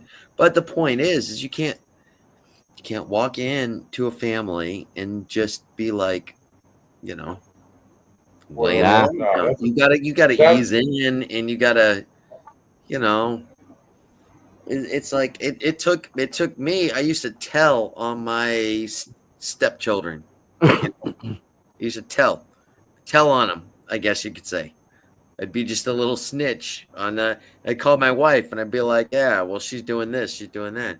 And then finally my wife was just like, you're the fucking adult at the house. Just take care of it. Yeah. And I was like, okay, no problem. Yep. No problem. I got your permission. Yep. That's okay. But until I got that permission, it was I feel you. it was a sensitive Yeah. It was a sensitive area, you know? I can, dude. Yeah, I can totally see where that would be. I've never had to do that before. I've never, like, my wife didn't have kids. My first wife didn't have kids when I met her, and my second wife didn't have kids when I met her. So that is awkward as hell. It is awkward, dude. No, it's awkward because I had a 12-year-old and I had a 3-year-old. Now the 3-year-old, of course, you know, when I was, of course, I was taking care of her. But when the 12-year-old was doing something, yeah. Well, what I you know, it's I'm the boyfriend at that time. I was the boyfriend. I wasn't the. You're insignificant. I wasn't the stepfather at that time. You know, once I became the stepfather, that was a completely different thing. Absolutely. But at that time, I was the boyfriend dating, and it was awkward. You know. I can pick up what you're putting down, and I can tell you the awkward feeling that I feel with my daughter is no comparison, I'm sure, but it's such a weird, it's like, you know, you're coming at this young lady, because for me, I look at her and she's a young woman. Like, she's not a child. This young lady, she's a young woman. So as a dad who hasn't been there, not because I didn't want to be, I just didn't know. Well, I can't step into a, you know, like, this is the way it's going to be role. This is the way it's. I don't deserve that yet. I haven't earned my right with her by being my whole goal. I told my parents this when this all happened, and I told my wife this, and I told everybody this. The one thing I'm going to make damn sure happens from this day forward was, if I tell her something, then if it hair lips the devil, it's going to get done. And I've made sure of that. And I've seen our relationship slowly but surely. I can see that she's getting more comfortable around us. I can see that my wife's getting more comfortable with the situation. And I'm earning my daughter's trust as a dad and a father figure from a late point. But the way I'm earning it is by staying back. Like, I'm going to hang back, but when I say I'm going to do something, I'm going to do it. If I say I'm going to be there at 5, then at 5 o'clock, you're going to see my ass rolling up in the driveway. That's the thing with the young ones, and it's just so impressionable with them, and it means so much to them, is when you say you're going to do something, and if you do it or you don't do it, you know. Yeah. That they remember that. They remember that, like,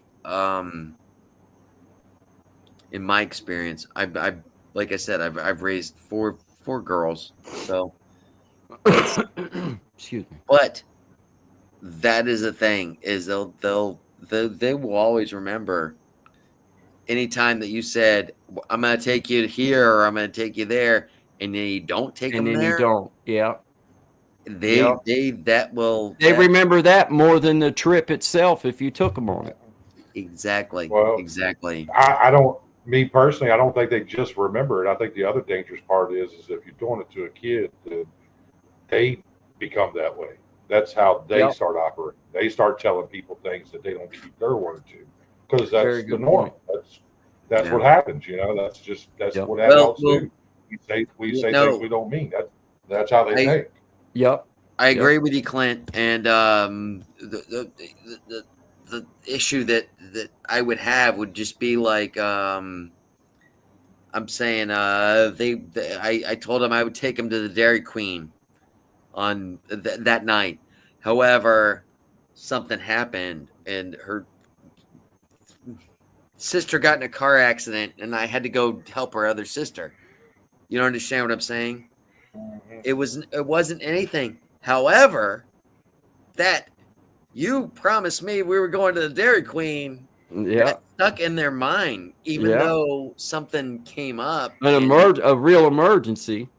Yeah. They don't see it that way. No. The kids don't see it that way. No, they You know. sure No, don't. they They don't. sure don't. And you know, as a kid, I can remember what it felt like when you was promised something and you didn't get it. I can remember that was an awful feeling because, you didn't have no way of getting it or doing it yourself. It just you was a kid, So when somebody says they're going to do it or get it for you and they don't, it was like that was a broken-hearted feeling. Like you've been waiting on it, anticipating on it, being good, doing everything you were supposed to do.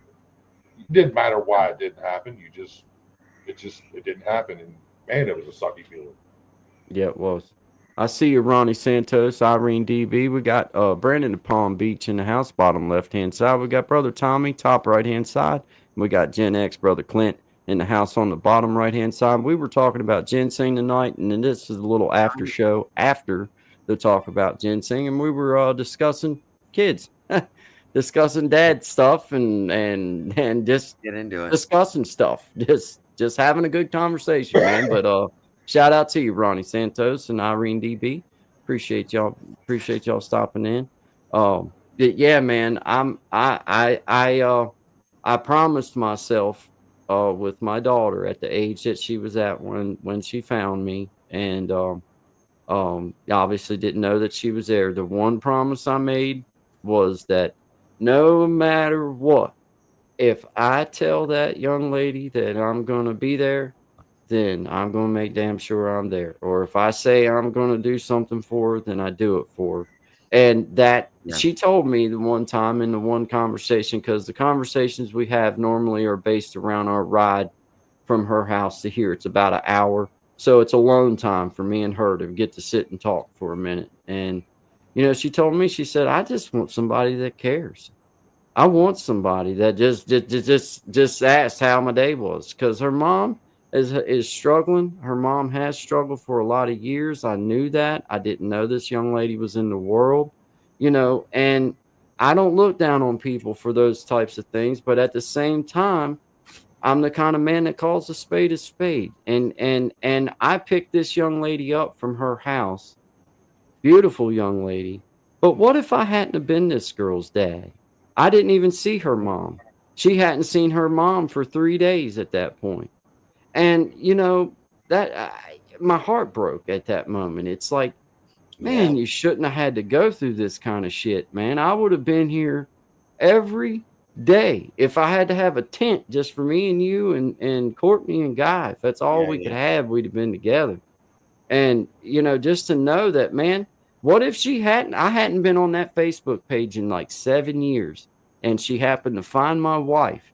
Well, surely enough, and this is the God's honest truth, there was somebody had hacked that account, and my wife said that there was a dude that looked a lot like me on there trying to sell a Dodge truck. Well, I drive a Dodge truck, but it's not black. It's a red Dodge. This guy was trying to sell a black Dodge truck, claiming he was me, had hacked that account. I hadn't been messing with it. Well, what if she'd accidentally got a hold of somebody like that had hacked that account? And then her mom wasn't even there to say, well, yeah, this is definitely your dad. This is definitely the guy that I'm talking about. Yeah. She had never met me. She didn't know me. So it's like, that scared me, like, for the young lady. And at that time, I wasn't even 100% as far as DNA. I didn't know for sure. Now, her looks told me, it was like, yeah, it's obvious. She looks like me without no beard.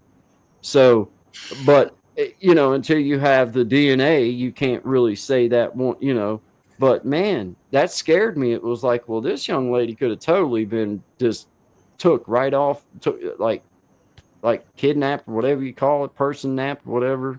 But yeah, man, it's a weird situation, but at the same time, it's like you almost expect it. At this point in my life, it's like I'm not necessarily finding a kid out there in the world, but I just expect surprises at this point. Like, man, there's gonna be shit comes up. Like, there ain't nothing I can do about it. Like, I just gotta roll with it, man. Yeah. Whatever. Like, Yeah, you that's don't for get sure. to. But there is some lessons there that she didn't get taught. That I'm guessing that's one of the reasons you're in her world now. Is she's got to learn some of them things. Like you can't do that. You got to be more careful. You got to be more. My son, Pete Pluto, him and the family went out to they went to the fair last night, the county fair last night, and he was telling me this morning about it. He said, "Dude, Dad, did you hear what happened?" I'm like, "Nah." He said, "That's right. You ain't got Facebook." I'm like, "What?" He said, "At the fair last night, a family got out of the car. They were walking up to the fairgrounds, and somebody had forgot something in the car. So they sent I think it was their 13-year-old son back to the car. Well, on the way back to the car to get whatever he was supposed to get, some 40-ish-year-old woman said, 'Hey, bud, can you do me a favor and help carry this to my vehicle?'" Well, of course, the young man said, "Yes, ma'am. Yes, ma'am, I'll help you." And as he was approaching the vehicle, two men jumped out of the truck. And evidently it looked funny to the kid. And then she tried to grab him to hold him. The kid broke free, took off running, ran to the security gate. By that time, the people were gone. Excuse me. But yeah, somebody tried to kidnap a 13-year-old boy, In broad daylight. In the middle of the fair, man. In the middle of the damn man. fair. I don't know how it is down there, but up here you got to drive it through a security gate to come in and out of the fair because you got to pay. No, they were ready to do it. Just drive around out with this kid, 13-year-old. Man, that is scary, dude. It's and very it makes scary, you wonder, especially being a parent, and yeah. Dang. It makes you wonder what the real intention was, because my brain's thinking on it like, if he's 13, they were either kidnapping him for organs or they were kidnapping him for a slave type thing. Like he's too old to be somebody's kid. He's too old to pretend. You can kidnap a 6-month-old. Unfortunately, in the sex trade, or the sex trade. Well, a slave, like I said, a slave or organs. Like, what else was it? You ain't taking a 13-year-old boy. You're not going to make him pretend somebody else is his parents. He knows better. He knows he's kidnapped, and he knows you're not mom and dad. Like, that ain't gonna work. So I was like, man, right here in my little town, man, that's crazy. Man, dude. You look at what do you want to call it? The Epstein, there's a lot of people that are into that kind of effed up shit. Yeah, man. I'm sorry, I don't mean to. I don't want to curse on your show. There's a lot of messed up people that do a lot of messed up things, and that's the bottom line. And I don't care. This is I'm sorry. This is my idea. If you want to hurt children, I don't care if you have $1 million or $0. I don't give a F who you are. I'll take you out. Mm-hmm. I think you should be publicly stoned to death. That's what I think you should be. You know what I mean? If you're going to do that kind of stuff, I think we should all pick up a big rock and throw it at you till you die. I don't know. As a father of 4, put me in a cell with one of them. Yeah, really. I'm not gonna make it through the night. Really? Well, let me rephrase that. Either them or me are not gonna make it through the night. I'm not gonna cohabitate with nobody like that. I can tell you that. I'm not gonna cohabitate with nobody like that. No, I'm saying put us, lock us in a cell. Yeah. Me and one of them, and one of us are not gonna wake up in the morning. That's all I'm gonna say about that. It's a sick world, man. Guys, I'm gonna have to go. Yeah. I'm gonna have to excuse myself. I gotta go blow my nose, man. I've got this head cold stuff going on here. But I'll be right back, man. Clint, talk about your channel, brother. What about my channel, man? It's just a channel, brother. It's just a place to hang out and conversate. Talk about goofy subjects whenever I feel like doing it, and it's not. No, but I see some of your snips and stuff like that. Mm-hmm. But you know, I enjoy every time you hit live, either on the source or something like that, man. I always enjoy having a conversation with you. I appreciate that. Yeah. Both the channels, they're doing all right. The new channel's starting to take off. The one me and Jimenez got, and yeah, the old channel, I just got partially monetized last month, so it's doing all right. That's awesome. I got there in 6 months. So I got there in 6 months, and I took the month of May off, so I did pretty good with that channel. That's good. And I pop up live on it. I was actually thinking about doing a late night live tonight. But shoot, I haven't talked to the girl for like all day. She had no power since yesterday and just got it back. So I'll be talking to her pretty soon. So I ain't gonna do a late night tonight. But then, on Wednesdays and Saturdays we do the late night on the other channel, on the Experiment Show, and so we do that. You do Saturday night. I know you're on Big Jack all the time. Yeah, I try to show up for Big Jack, especially when he does. I do too, but unfortunately, with like when I go live, and I go live Saturday nights, I think Big Jack does too. We do Saturdays and Wednesdays, I believe. I'm not 100% sure. Actually, yeah, he does Saturdays and Wednesdays like me, but he's earlier. Like me, I'm late. I'm 11 o'clock at night. Yeah, he's more like 6 to 9 at night, somewhere, depending on what show it is. Now, last night was his We Be Jamming show. He does once a month. The last Saturday of the month, Guy and Shine were on that last night. Oh yeah, yeah, they were on the We Be Jamming last night with Big Jack. Now, then after Big Jack, Guy comes and jumps on the show with me and Jimena last night till. Yeah. Well, Clint, do you play an instrument? Do you play music? No, sir.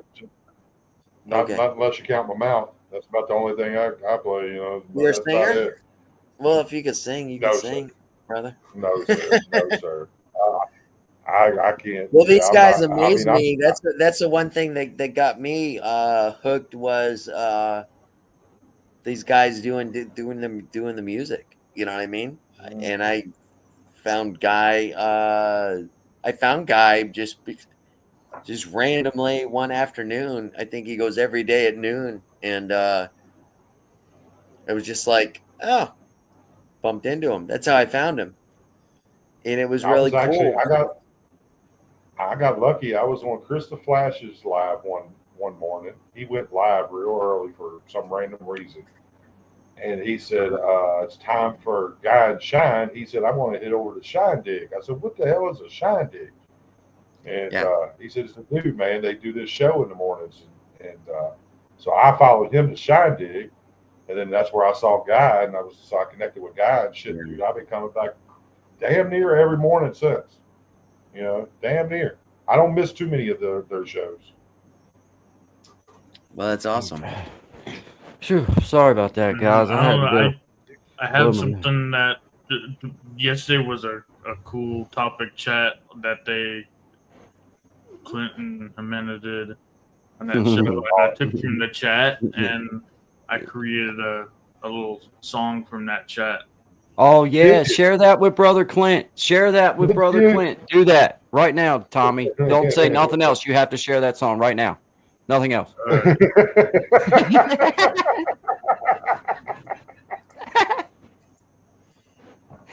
love it. I fucking love it. I mean, don't let me.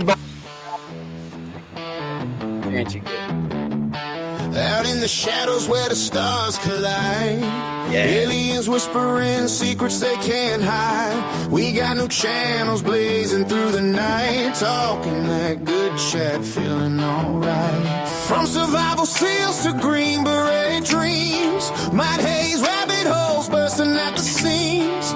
Two warriors dancing in the firelight, prepping for the end, holding on tight.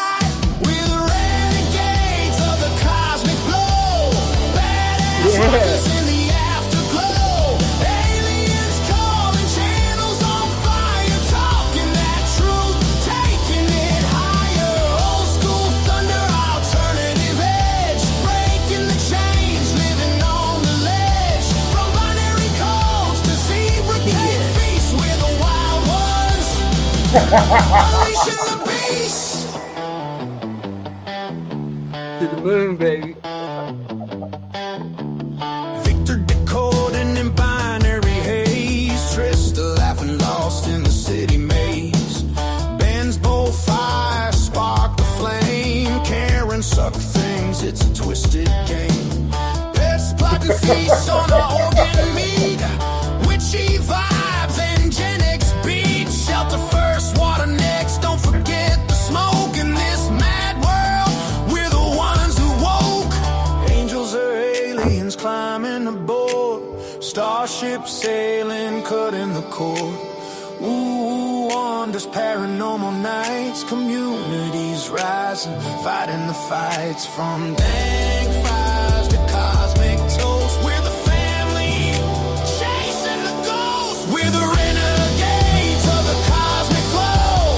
Badass rockers in the afterglow. Aliens calling, channels on fire. Talking that truth, taking it higher. Old school thunder, alternative edge. Breaking the chains, living on the ledge. From binary codes to zebra cake feast. We're the wild ones, unleashing the beast.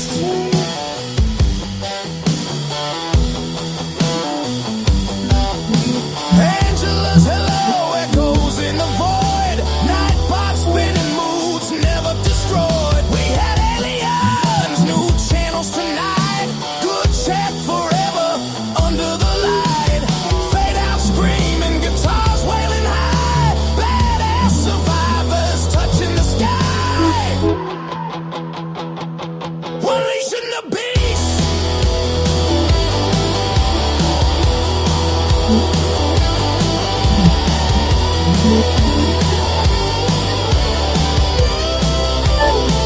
We're the renegades of the cosmic flow.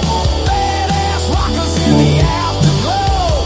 Aliens calling, channels on fire. Talking that truth, taking it higher. Old school thunder, alternative edge. Breaking the chains, living on the ledge. From binary codes to zebra cake feast. We're the wild ones, unleashing the beast.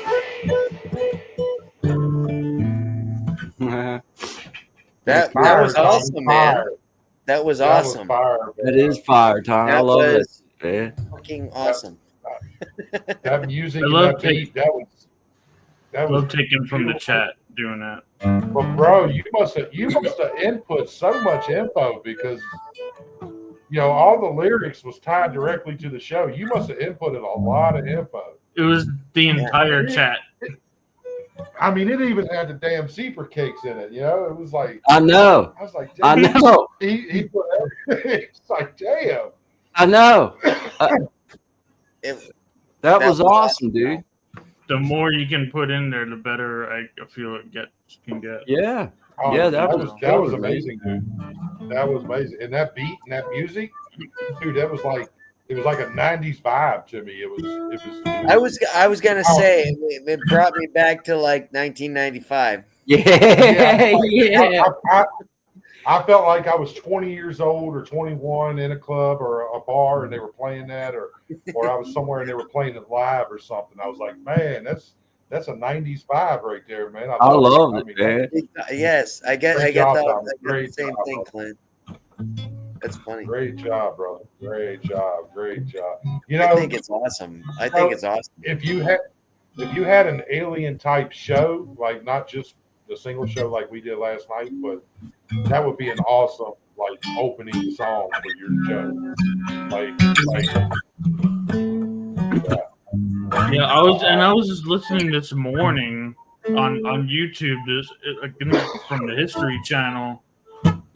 Someone talking about like along the same line of stuff with aliens and talking about how the moon could be hollow and it could be like a space station for terrestrial beings. And they were talking about how the moon could be that or something like that.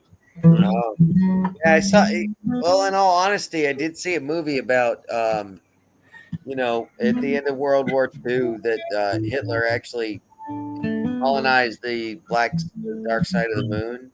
and started a space station over there. And they were talking about the dark side of the moon and everything, how it would be the perfect spot to have it on the dark side of the moon. Yeah, they were talking about all that. No, they made a movie about that, and it was, and Hitler did it, and it was he made an army base on the dark side of the moon because nobody could see where, from Earth,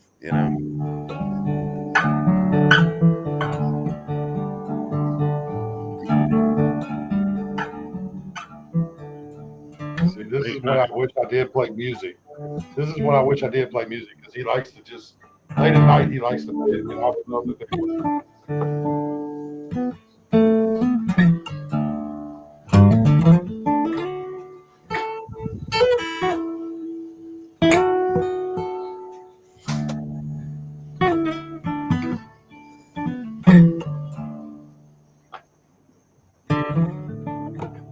Spark it up, Clint.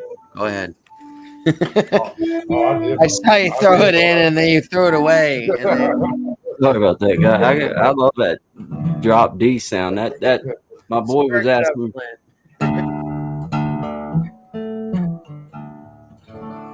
I have seen my last tomorrow. I'm holding my last breath. Don't you cry over my body, 'cause that ain't me. It's lying there. I'm standing on the mountain. I can hear the angel's song. I am reaching over Jordan. Lord, take my hand. Lord, lead me home.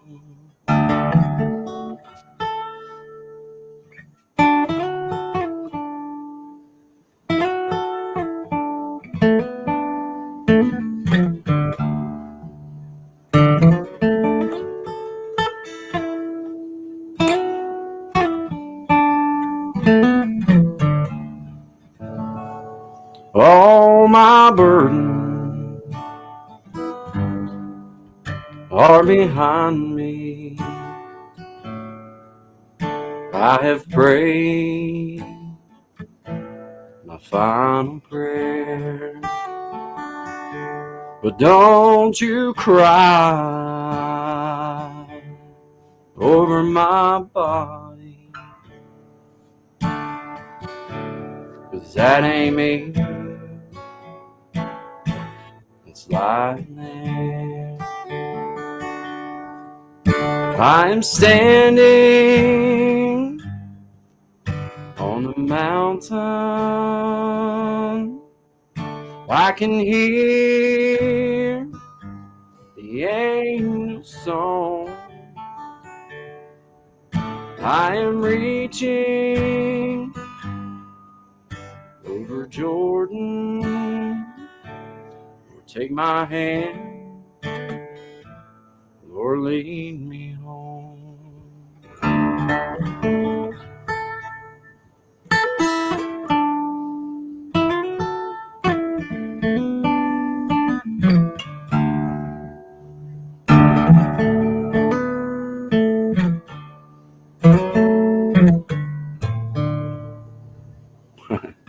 Sorry about that.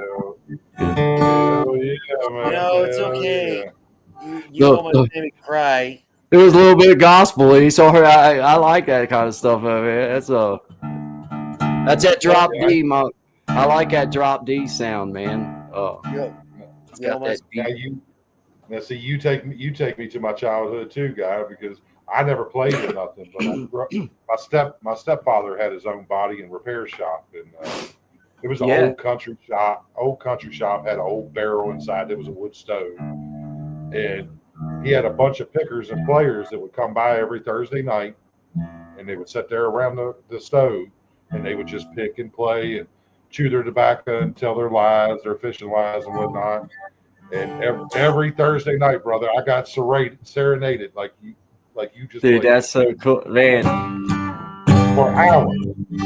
They would stay there as late as we would. Man, there is nothing that soothes my soul any more than to just go hear people play music, whether I get to play or not. Just to hear people put together music, because it's soothing to me. For what I can't explain it no other way. It calms me down, and that's one reason why I guess that it's become such a part of my little journey in this world 100%. until it's over, man. Have you ever been in a drum circle? Oh yeah, dude. Yeah. Okay. When you walk into these drum circles, these hippie drum circles they got, it's amazing because it's just amazing. All I can do is just stand back and just go like, wow, you know. If there's ever a time where I could say that it's trance-like, that is one of those moments when you get in a drum circle like that. You can almost get caught up in a little bit of like you get started with the beat and started like going with it. Like you really will they go around and they got You'll get caught up in it, man. If you've never been a part of a drum circle, Clint, have you ever been have you ever seen a drum circle before? No, sir. Okay. It's pretty freaking cool because it's basically consider like at least 10 correct me if I'm wrong, guy, please, but it's about 10 drummers. Oh, it's at least the one out here that I took my boy out here to one several years back. He was just a youngin', and we went out here to pipe stem, and they were having a little thing there. It was a whole week excursion, but I just took him for the one afternoon for the thing, and it was awesome, man. It was a big bunch. I don't even know how many people it was. Well, I'm trying to describe it to Clint.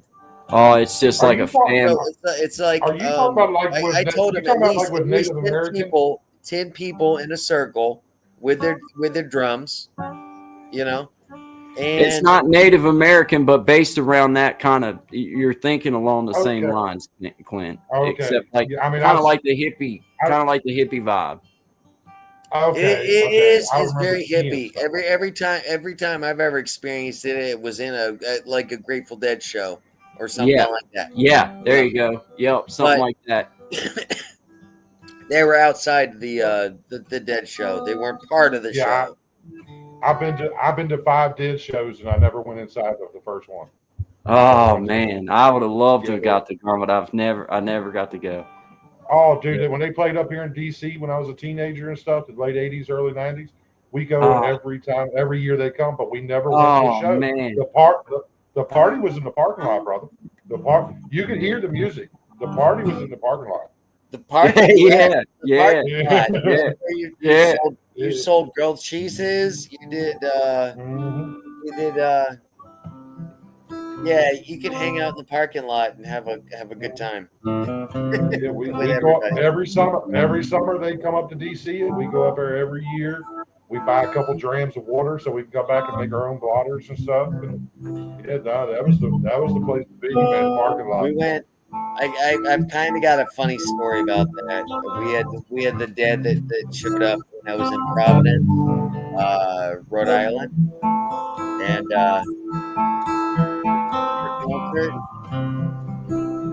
I was gonna sell grilled cheeses on the side, and I ended up. My buddy came over and was like, "Hey, I got a little mushroom," and I was like, "Oh, I'll just have a little one. That's it."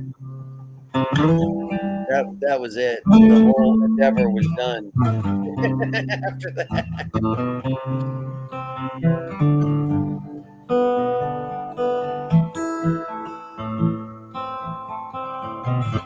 Simple Man? Yep. Simple Man? Yeah, man. That was the first thing I learned how to play on a bass. I learned how to bass guitar, but actually the only thing I've ever learned to play.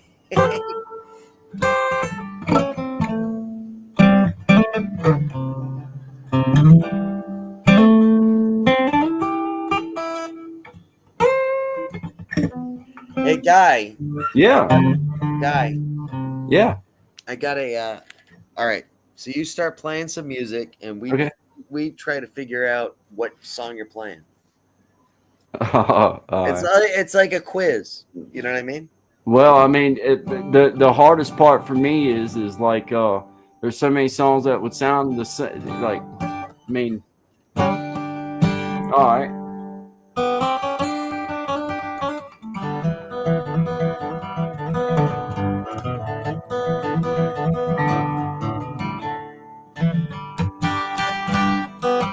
Grass with Guts.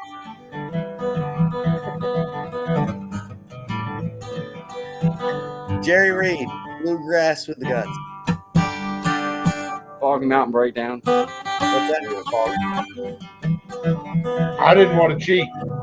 I didn't want to say nothing. I felt like I was cheating if I said something. No. Say something. Yeah, please. Yeah, sorry about that. I should have. No, again. I as soon as he let it out, I knew it was Foggy Mountain. I was like,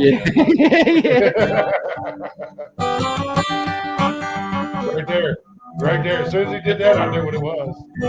Yeah, and that was to be honest with you, man. That particular little thing that you're doing right there, as far as on a guitar goes, that particular thing eluded me for years trying to get that. You know what it sounds like, though? Seriously, you know what it sounds like to me? You know Jerry Reed, Bluegrass with Guts? You know Yeah. It sounds very similar to me. But Clint, you had that ear. That's awesome. Well, I'm from the same mountains. And so Fair enough. Let's see. That music comes out of these mountains, so you know it. Let's see.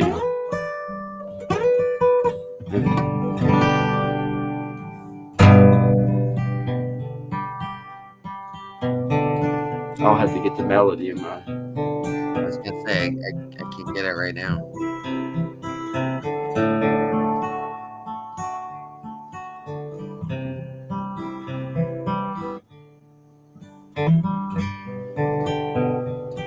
That would be hard for you guys to even. That melody's too familiar to a lot of different tunes.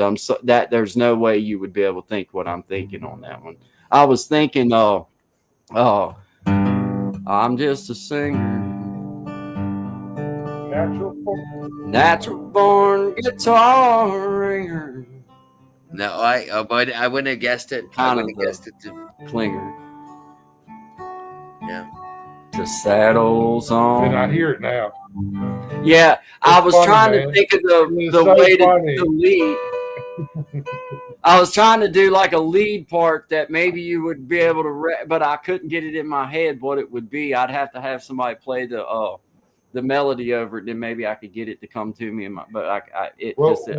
When you started with that high string and you was doing it, it was familiar, and I was waiting for the rest of it.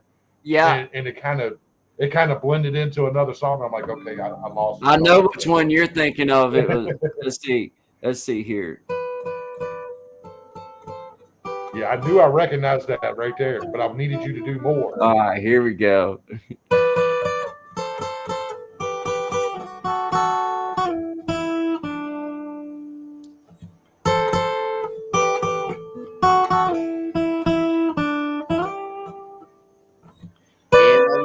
Cafe just outside of the border.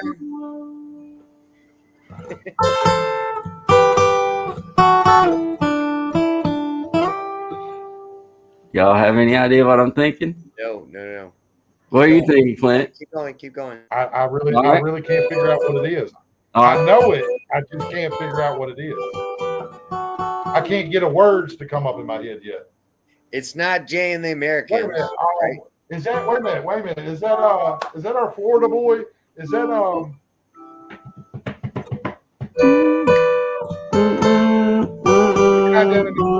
guy down in the Keys?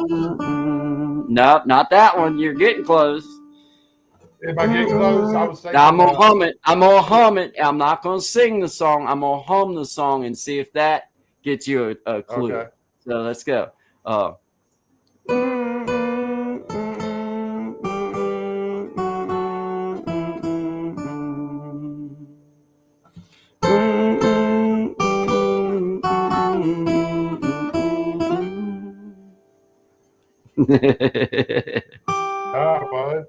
You got me. All right. I know I recognize it. All right. Down every road, there's always one more city. A fugitive must be a rolling stone. Down every road, there's always one more city. I'm on the run. The highway is my home. Is that one of the highwaymen, or is that David Allen Coe? Oh, that is I think that's a Merle Haggard song. Merle Haggard. So it's one of the highwaymen. All right. Okay. Yeah. Right. So it's I didn't get the verse exactly right. I don't think, but that's the song. Down every road, there's always one more city. A fugitive must be a rolling stone. You know what I'm saying? That was what I was going for with the lead. I don't know if that's exactly right or not. That's just how I hear it. But I know the song you're talking about with the Margaritaville, though. That's what that. Yeah. That's what I was thinking of was Margaritaville. That's what I was thinking. I couldn't think of his damn name. I was That's like, it. Man. Yeah. Living on Spun King. Yeah, that's it. Watching the sun bathe. All of these stories are covered in oil. Strumming my six string on my front porch swing. How we got here, I haven't a clue.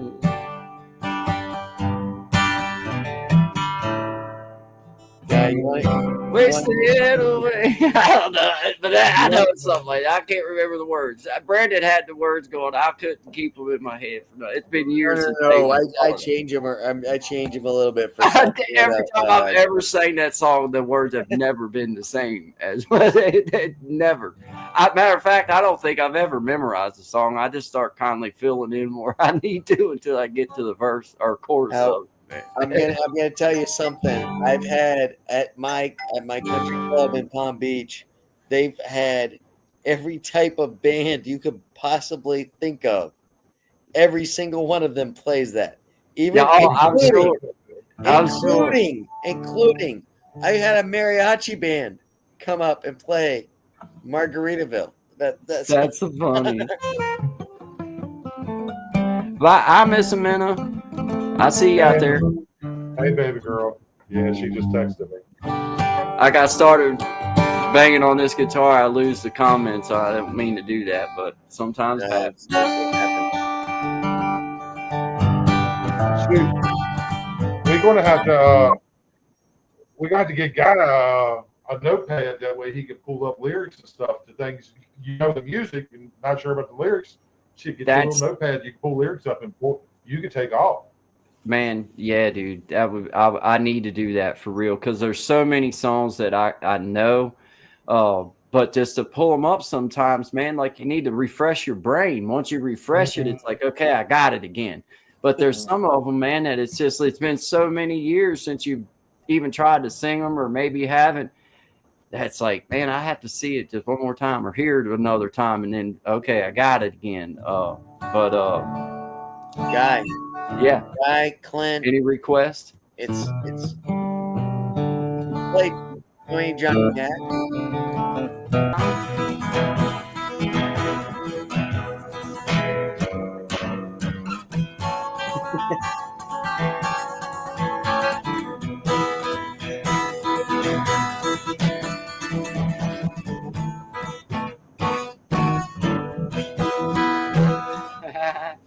Yes, sir. Yes, sir. Yes, sir. That's awesome. That's awesome. It's especially awesome you're doing. Is this an all request night? Is that what's going on? Get me off of something. If I can play it, I'll sing it. Hey, Tip 420. Thanks for popping in, huh? Hit that like button. So, hey, Tip 420. I didn't, man. I if I try to read the comments while I'm doing a song, dude, you talk about a man messed up in the song. I'll be like, I bet Tip 420 is out in that chat. Got Brother Clint, Tommy in the back with he's just hanging out today. And we'll let them lonesome blues blow away. Oh, Clint dropped out. He might have lost his StreamYard. Sometimes along about an hour, old brother Clint loses his StreamYard. He'll be back. Oh, that's okay. Well, see, yeah, you got any requests? Are you on StreamYard? I didn't know you were on StreamYard. This is a weird app that you got on. Yeah. Because if you were on StreamYard, I could have published it live with mine, too. You know what I mean? There's Brother Clint back in the house. Is it not connecting? You're connecting. It's just buffering, man. You'll be in. You're coming in. You're there. Yeah, but you understand what I'm saying? That if I'm normally, like, if I go on somebody's StreamYard, I have the option to restream it to my channel. Oh, you should have that option, actually. I don't have that option with this one. I don't know what's going on. It's a vertical. This is a little bit different. Yeah. Usually you should have that option, actually, Brandon. Yeah. No. That's what I'm trying to tell you. Is normally I do. I don't have that with this. Yeah. Otherwise, I would have restreamed it and been hanging out with you guys and getting my guys in too. You know. Yeah. It's checked to allow guests to stream. I don't know why it's not. I'm gonna back out again and try to come back in. It won't man. Do it however many times you have to, brother. It ain't nothing. Stream to your audience. Yeah. Guy, do you mind if I stream it? No. All right, I'm gonna stream it then. Yeah.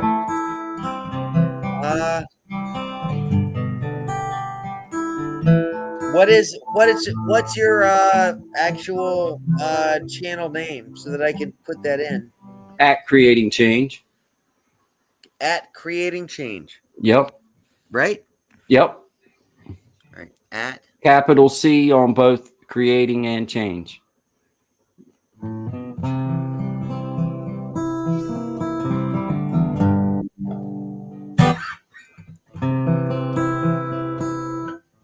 There we are. Any requests? Come on, hit me up. Can you do blues?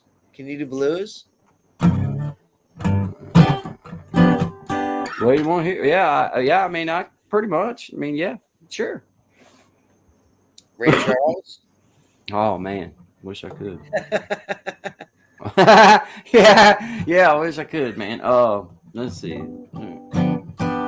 Well, there's so many things. I fucked everything up because I put. Oh, I'm sorry for the cursing on your channel, but you're fine. The only thing that's not in caps is the 2 C's. No, the 2 C's are what's capital letters, and then the other things are lowercase. Yeah, I did. Okay. I did the yeah, everything's capital except for the 2 C's. Does that make sense? Yeah. I screwed up. Yeah. It does. But now I actually get to see your wait, and now we get to actually see this chat. Oh my. Tip 420, hi. I was standing by my window on one cold and cloudy day when I saw that hearse come rolling for to carry my mother away. Will the circle be unbroken?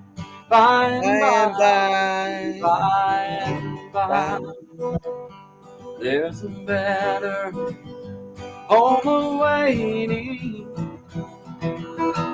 in the sky, Lord, in the sky. What I told that undertaker, please drive slow. For this body you are holding,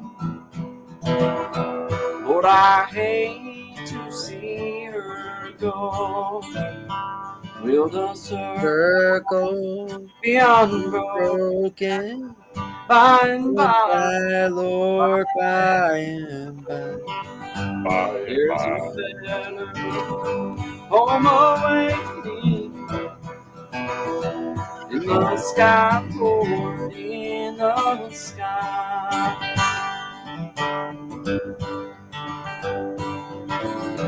Make me cry.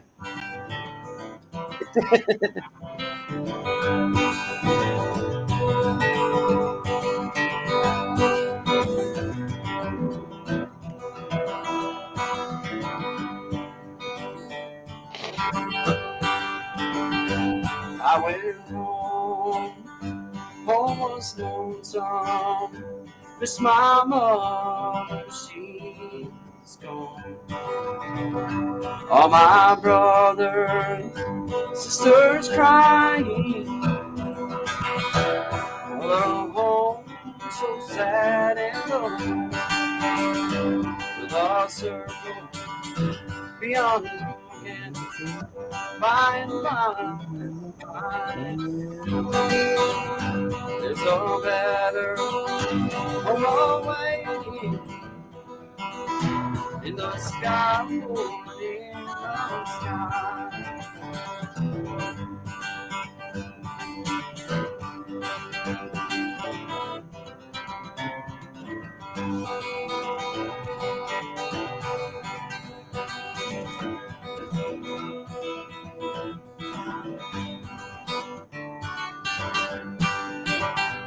The circle beyond broken, by and by, there's a better home away in the sky, Lord, in the sky.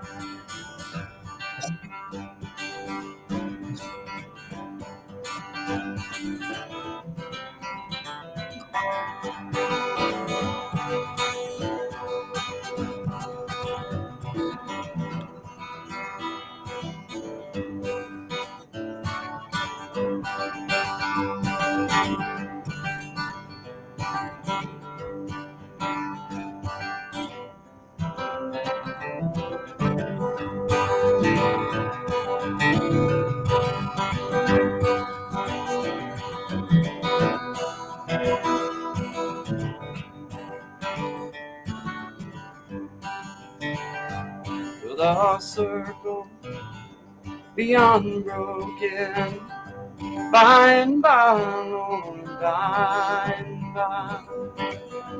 There's a better home awaiting in the sky, Lord, in the sky.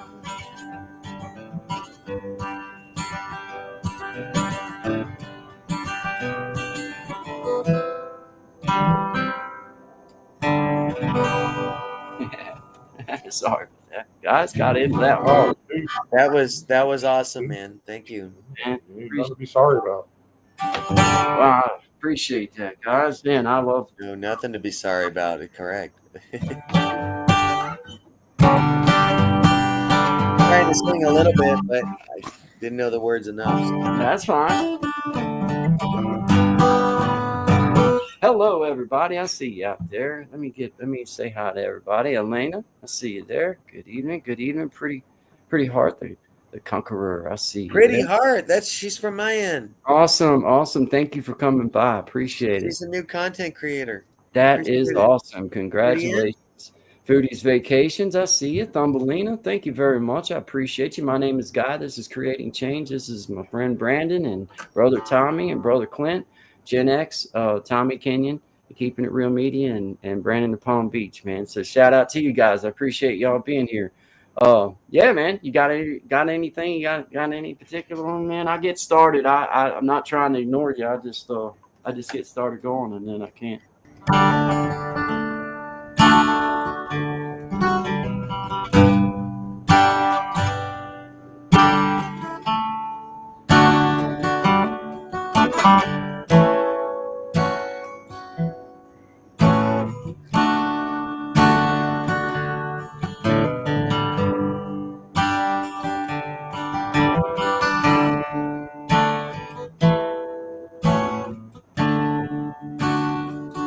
Come from a long line of losers, half outlaw, half boozer. I was born with shot glass in my hand. Well, I'm part hippie, a little redneck. I'm always a suspect. My bloodline has made me who I am. I come from a long line of losers. Yeah. Yes, sir. I forgot the last verse, so it had to be what it was. Yeah, like I couldn't remember it for nothing. Now, whose version do you sing? Whose version is that? That was Montgomery Gentry version. Montgomery Gentry. All right. Yeah. I know Kevin Fowler sings it as well. Who is it that sings it? Who else? Kevin Fowler. Okay. Yeah, I don't think I've heard that version, man, but I bet y'all know this one. I love playing Name This Tune though. I'll just keep going. I don't care. Here we go. Yeah, keep playing, man. All right, man. Love it when you're playing. I'm sharing out to my channel. People are loving it, brother. They're loving it, man. Awesome, man. Well, shout out to you. You're getting several people from my end over here. So that's cool. That's all.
On black, tears on a river, push on a shore, don't mean much. Joker on Jack, match on a fire, cold on ice, a dead man's soul.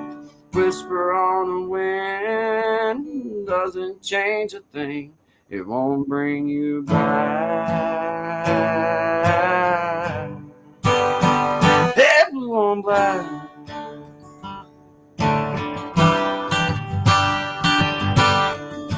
Black, tears on a river, push on a shore, it don't mean much. Joker on Jack, match on a fire, whisper on the wind. Doesn't change a thing. It won't bring you back. Hey, blue on blue.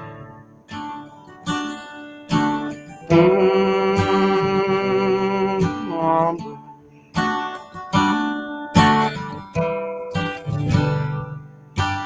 Blue on black, tears on a river, bullets on a shore that don't mean much.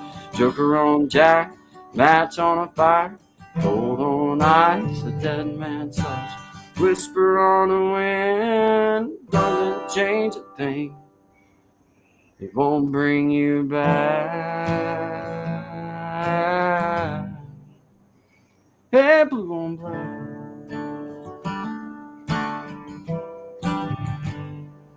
Blue on black. All right, man. Yeah. Hey, yes, sir. Yeah, man. Yeah, we got it going on, man. Got it going on. I think you shared that's time awesome, to man. sleep. I know, right? Yeah. I was like, man, dang, I don't know. Should I claim that's what I was trying to do, or should I? I mean, hey, if it was gentle enough to put him to sleep, Hey, I'll take it. It was Chloe who made me look. Chloe said, "Hey, is that guy on the top asleep?" And I looked up. I was like, "Oh, he's out. He's gone. He's gone."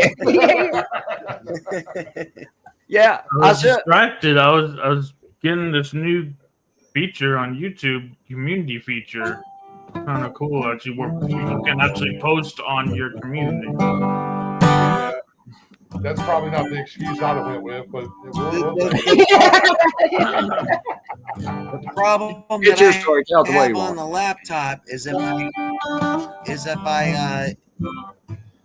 I expand it, I can't see the chat that's going on. yeah, There's a lot of chat going on. You know what I mean?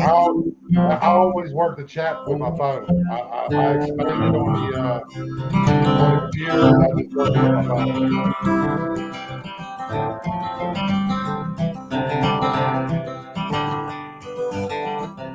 Hi, Pretty. Hi, Solomon. Thank you for coming.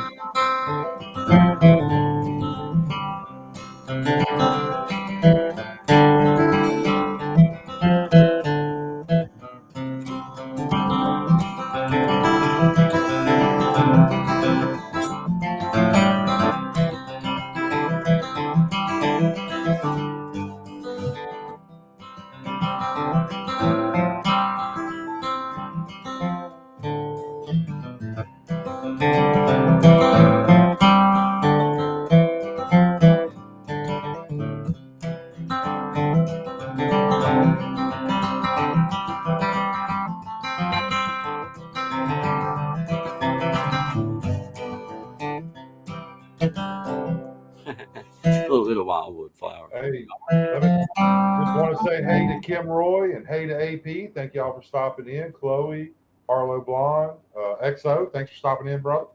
Absolutely. I dropped a link to everybody's channel on my chat, so everybody go sub up and check out. You like what you hear? Get it over to the guys. Thank you, man. Thank y'all. Thank everybody, man. Pretty hard conqueror.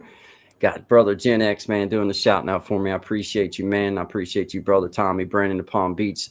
Zoka, I don't know how to say that, but starts with an X. How do I say that? I call him XO.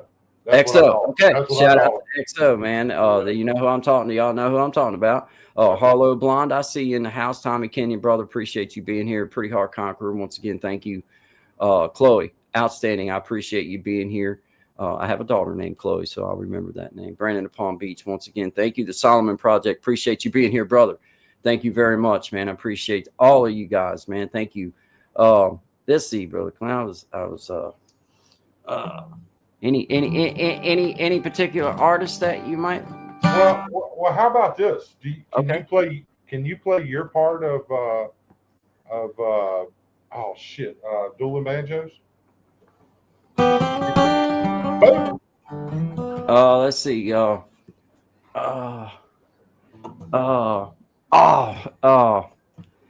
Man, I should be able to say yes, and I feel like I can't. Let me think about it for a second. I got to get it. You know what I mean? Kind of get Get the cadence going in your head.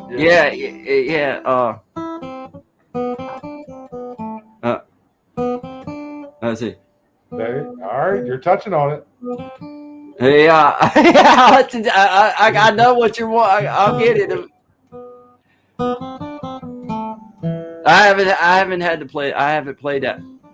It almost sounds like you're trying dueling banjos. That's what he's trying. That's what he's trying. Yeah. Oh yeah. We'll get it. We will get it. That's cool. That's a good one. You'll get it.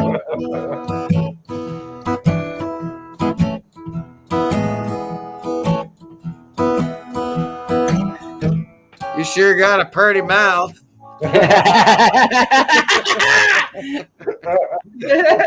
Somebody had to go there. Yeah. Squeal, boy. Squeal like a pig. Oh, shit, man. I got a funny story that I was traveling with someone, and he was a Mexican guy. He was a baker from South Florida with me, and we were traveling to northern Michigan to work for a country club. And I said, "Yeah, it's where our club is it's in the middle of the nowhere, and you sure got a pretty mouth." And he laughed. He didn't understand what it meant. And of course, we go into this gas station in the middle of freaking Michigan, like big time hillbilly town, you know. And walk in. I'm standing there waiting to pay for gas, and the locals are talking to one another, and nobody's even acknowledging me. It's like one of those little you ain't from around here. We ain't talking to you, pretty much kind of deals. And of course, my asshole friend walks in through the door and goes, "Hey, you sure got a pretty mouth." And everybody just starts laughing. Well, he never seen the movie Deliverance, and then I gave him the DVD of it, and he watched it. Yeah. And then he just came up to me, like, after he watched it, he goes, "Oh my God, man, I don't know what that meant." Yeah, it was a. That's funny, man. That was a little thing. That's hilarious. That's great. I think Chloe has a request. She put down Quicksilver. How's it go? Wasn't that a 70s band or something? Yeah, I feel like Silver Blood. I know Silver Blood from somewhere. Where do I know Silver Blood? Silver Blood, where do I know you from? Thank you, Pretty Hard Conqueror. Thank you very much, ma'am. I appreciate that. Mama told me when I was young, sit beside me, my only son, and listen closely to what I say. And if you do this, it'll help you some sunny day.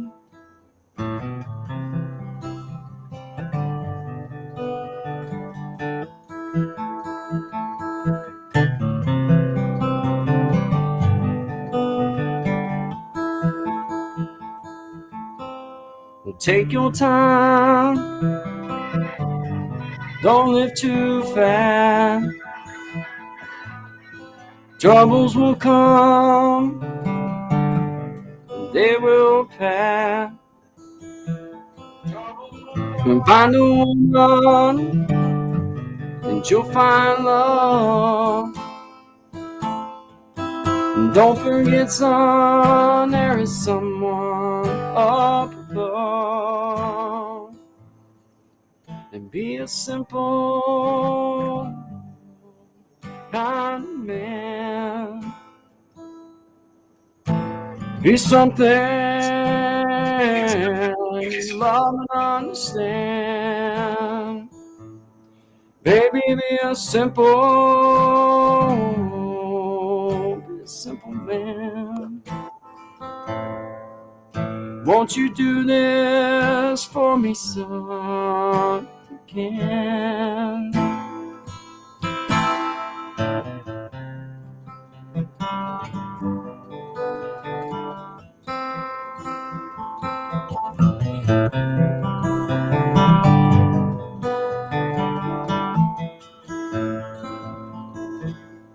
Well, take your time. Don't live too fast. Troubles will come and they will pass. Find a woman and you'll find love. Don't forget, son, there is someone up above. And be a simple kind of man. Be something you love and understand. Baby, be a simple man. Won't you do this for me, son? Again.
Be a simple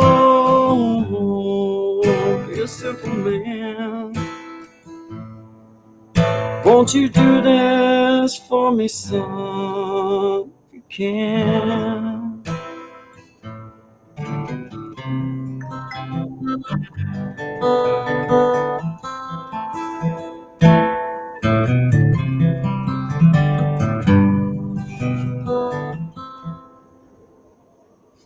All right. Oh, yeah, I went through That was awesome, man. That was awesome. Thanks, man. Appreciate that. I have to do it. I have to do it kind of a little different, man, just because I ain't got the pipes for all that. Well, I'm constraining myself from singing over you because I'm going to start singing. Have at it, man.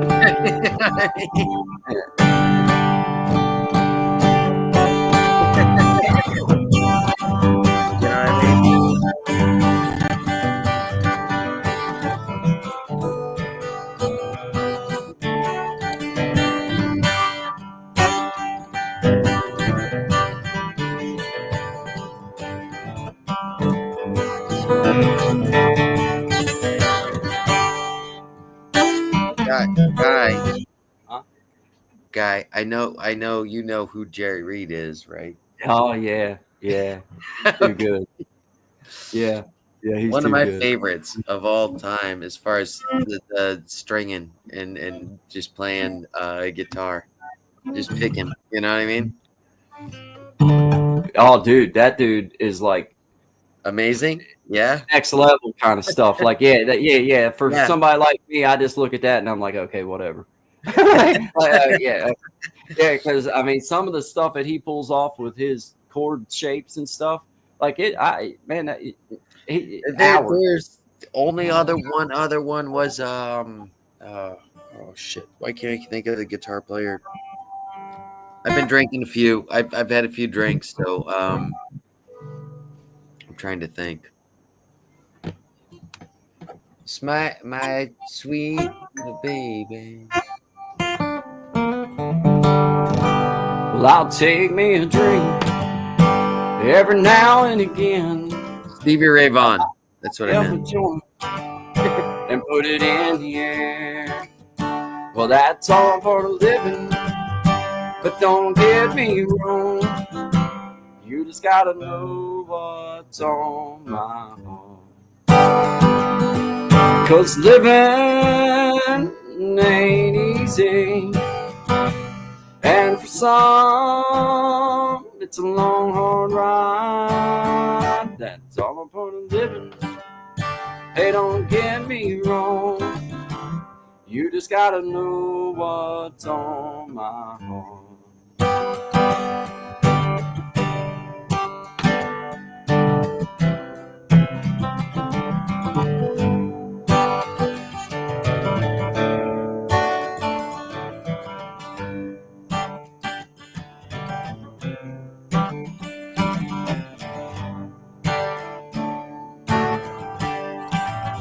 Well, I'll turn my cheek, but don't push me around, 'cause you know damn well I'm gonna stand my ground.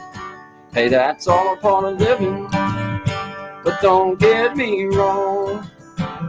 You just gotta know what's on my heart. 'Cause living ain't easy. And for some, it's a long, hard ride. That's all upon a living. Hey, don't get me wrong. You just gotta know what's on my heart. 'Cause living ain't easy. And for some, it's a long, hard ride. That's all upon a living. Hey, don't get me wrong. You just gotta know what's on my heart. You just gotta know what's on my heart. Hey, you just gotta know God's on my heart. Yeah, man. That's one of my awesome, man. That's awesome. Man. Yeah, that one's Silverblood. That's awesome, man. Silverblood said he's gonna roll a G with this music. Heck yeah, man. Heck yeah, you should. Heck yeah. Yeah. Yeah. Ain't not bad at all, actually. You ain't doing nothing I ain't already done an hour ago, bro. Come on, let's just get into that. Hey, you're not gonna catch me on another Sunday night this late. I'm just saying. But I am enjoying myself with you guys. Hey, we're glad to have you, bro. Somebody yelled out George. Somebody yelled out George Strait in the chat. Okay. What's that? Let's see. All right, let me think of one. I got you one. Let me think of one for a second. I'm thinking of a George Strait song. Let's see. God, he's got a lot of good ones too.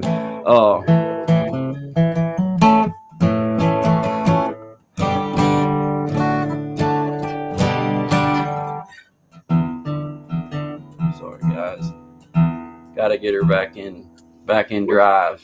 What would be, speaking of Guy, what would be your favorite George Strait song? Like if you just to listen to as a fan.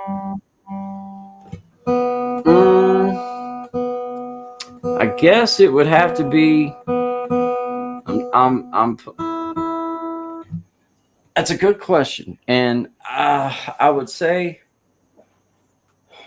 man, I'm like having one of those brain fart moments, man. Like I loved all, all my exes live in Texas, yeah. And like, but I also love like, let's see, I'll tell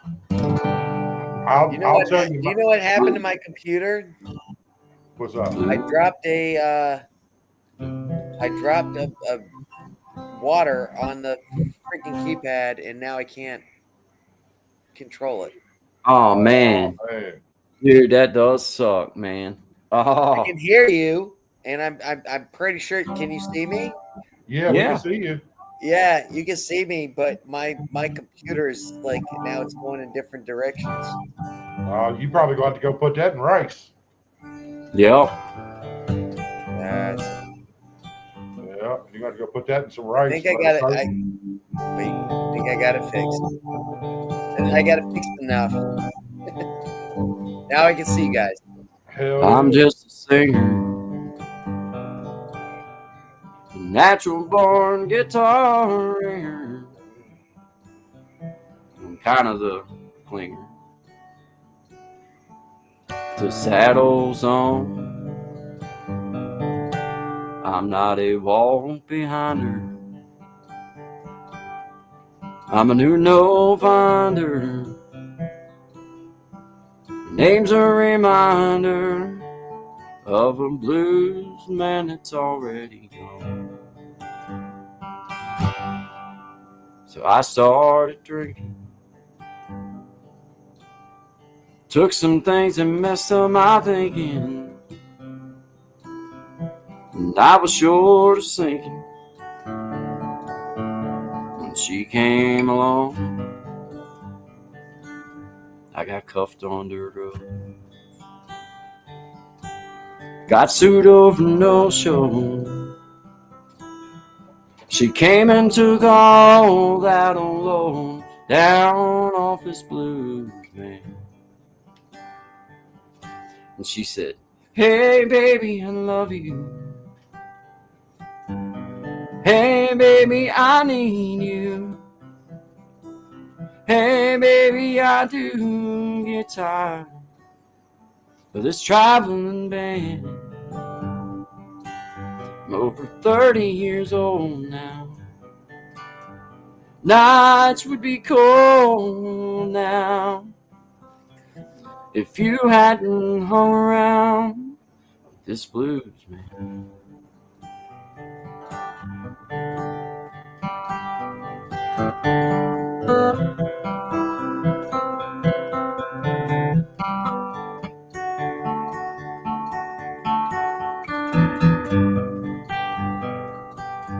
I got so sick from speeding. All the stuff they said I was needing. If I was to keep on pleasing all of my fans, I got cuffed on her road. Got sued over no show. She came and took all that on loan down off his blues man. She said, hey baby, I love you. Hey baby, I need you. Hey baby, I do get tired of this traveling band. I'm over 30 years old now. Nights would be cold now if you hadn't hung around with this blues man.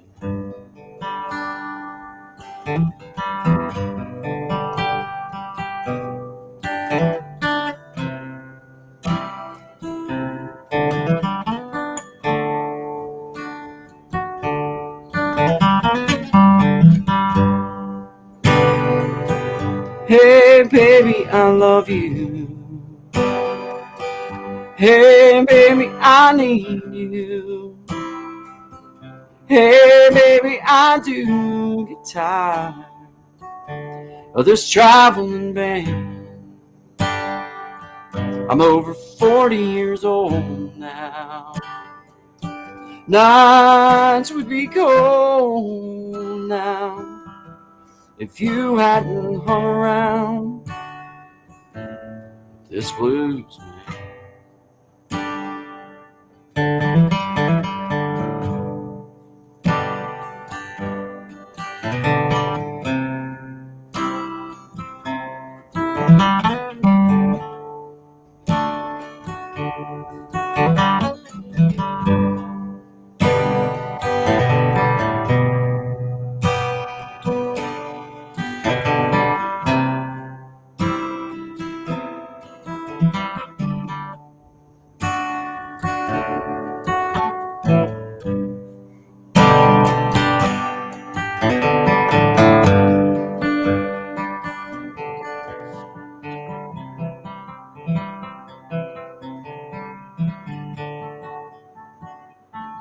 Yeah.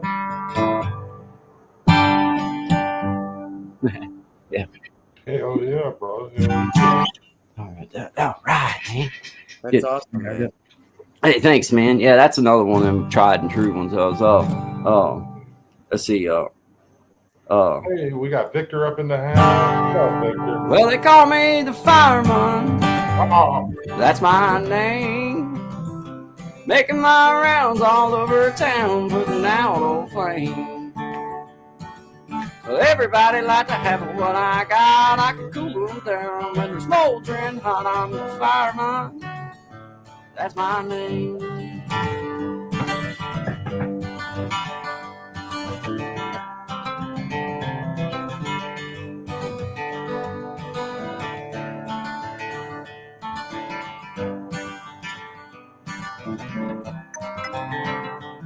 we see you, Jace. Thank you. What's that? What's that? What? Oh, I'm just saying hi while you're getting right. Oh, yeah. Sorry about that. No, you do you, baby. I was that is a good one though, ain't it? Yes, sir. Hey, you can't see me, but I'm a swinging and I'm a snapping my fingers. I can see that. I can see your troll. I see that troll lighting up on me, so I know you're saying something. That's me snapping my fingers. I was the whole time. I was just a swinging back and forth, just a snap. I wanted to clap. To clap. Yeah, that's fun, man. That's one of them. I got the. I'll have to give that one a try again here in a minute. But yeah, that's one of them.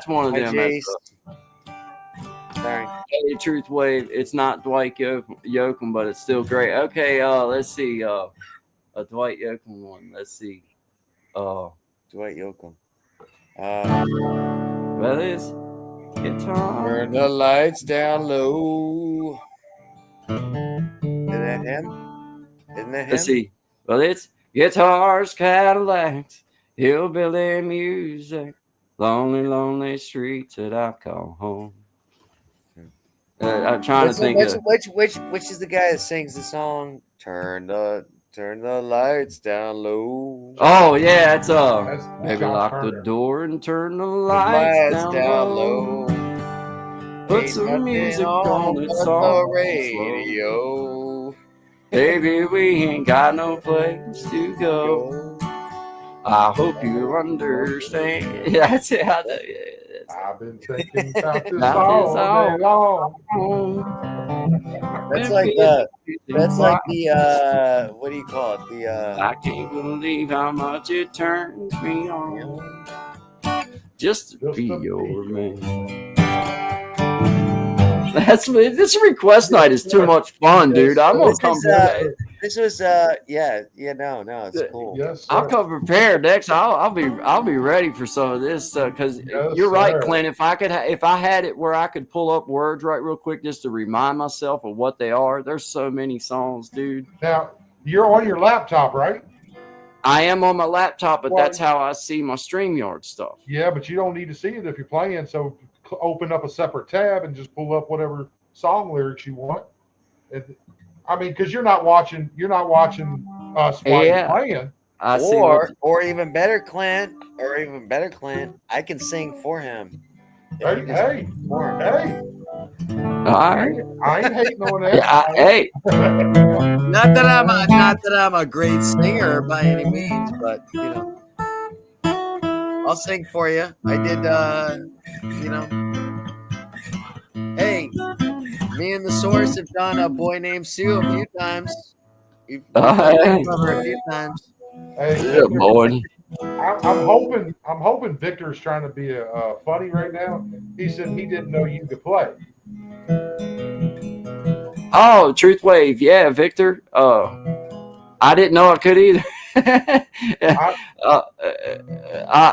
Man, I appreciate that, Victor. I'm just an amateur for real. I just like my instrument, man. But there are so much better.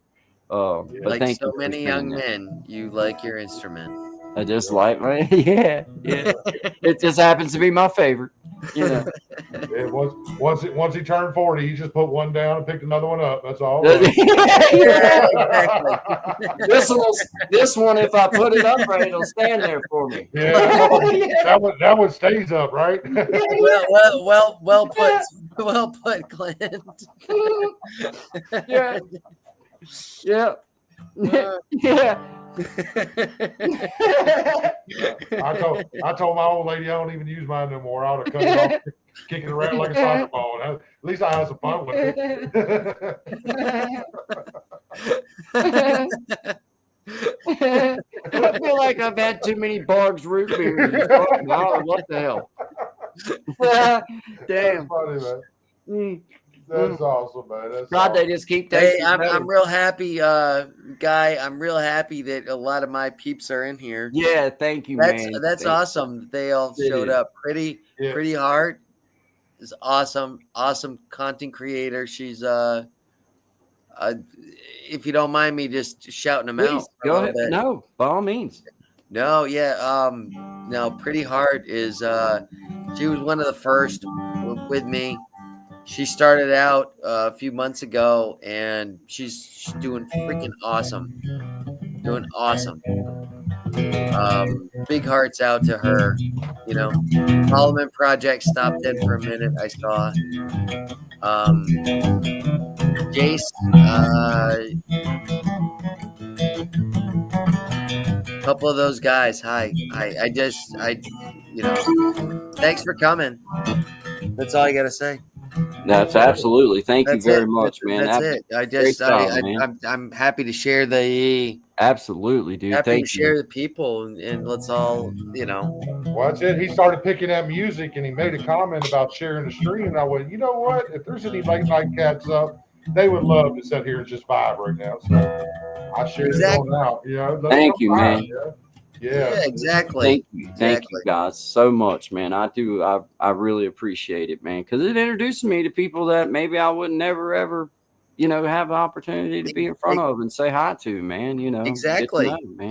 You get to expose yourself to people that you normally wouldn't be able to without getting arrested. So.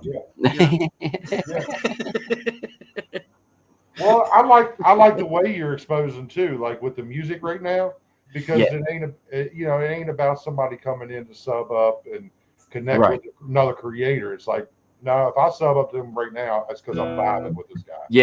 I'm vibing, and that's what you want. You know, at the end of the day, that's what we really want. You know, it's nice to go around and supporting everybody, but at the same time, you want fresh faces that just say, "Hey, I like this guy. I want to check him out. I'm gonna come watch." Well, no, yeah, exactly. But like, if you're streaming this on your live, I'm streaming it on mine, and streaming it. I mean, I've only got a couple hundred subscribers or whatever, but my peeps, like Pretty Heart, you know, they're gonna stop in and they're gonna say, hey, and they're gonna say, hey, let's check this guy out. Let's see who's he's doing. And at the same time, they're gonna say, oh, who's this guy, Clint? You know? And that's how I like it, though. I like it when it's natural, when they're like, hey, who is this guy? He's pretty cool, man. Let me go check him out. Exactly. You know, I love that. I love that. Because then for real, they're just vibing with you. They have no ulterior motive or nothing. Well, you know, like Brother Clint, like I know a lot of people do like the whole thing, like, you know, where, and I mean, I don't care what anybody does. You know, I don't care. It's your channel. That's why it's called YouTube. But what I'm getting at is like, I know some people like to make mod on their channel or whatever. They got to know that you're subscribed, know that you're this, know that you're that. That's cool. I get that. I respect that. But for me, I probably have people that's moderators and stuff that's been made during the Guy and Shine show or when I've been on. Hey, man, the only prerequisite is just be cool. Just be cool. Yes. You know, I don't care if you're my subscriber or not, but you're part of my community. You're here chilling with me. You're here vibing with me. So whether you want to subscribe or not, that's fine if you don't, but you're still part of you know what I mean? You're still part of what's going on in the community as far as I'm concerned with good vibes, man. That's just the way I feel about it, man. I don't But know. I don't mind if you do want to subscribe. If you can see the comments from Pretty Heart, do you guys see those comments? I just connected with her. She came over into my channel. I mean, we were just talking about it, and she just did that. Yeah. Well, see, awesome. I'm streaming this live, but I'm seeing the comments, but I don't know. I think that they're grouping us all together because Pretty Heart has got a wrench on my end, which she's a moderator on my channel. Yeah. Yeah, she's a mod on my channel too. She just became a mod. All right. Yeah. She just became a mod on mine. I just gave her a wrench. Well, my point was all right. I was just trying to see if all of the comments were whether they log into our channel, my channel, right, Clint's channel, or whatever. Right. During the live stream, if it's all together. Yeah, exactly. Well, I mean, it's all together on StreamYard, yeah, and it's hard to tell which channel they're in if they're modded. Like Karen, you guys know Karen Suki? Yeah, she's in my channel. Okay, yeah. Like she's as far as I can see, she's a moderator on the page. So that's cool. That means that you add them as a moderator, or I add them as a moderator. If they're a moderator and they come in, they're recognized as moderators. Yeah. Regardless of That's pretty cool. It is. Man. That's pretty cool.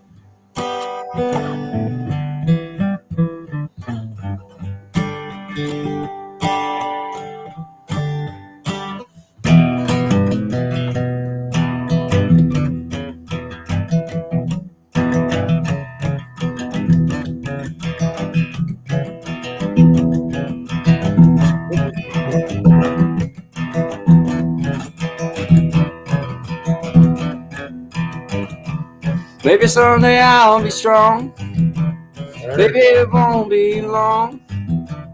If you're gonna cry like me, it's hard to pick out when to sing it, man. It's like I can't do it. I was going to try, but I can't do it for Victor. I was going to.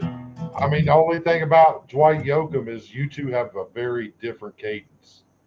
Yeah, y'all got a very different. Like you're gonna have to slow that beat down, dude. Yeah.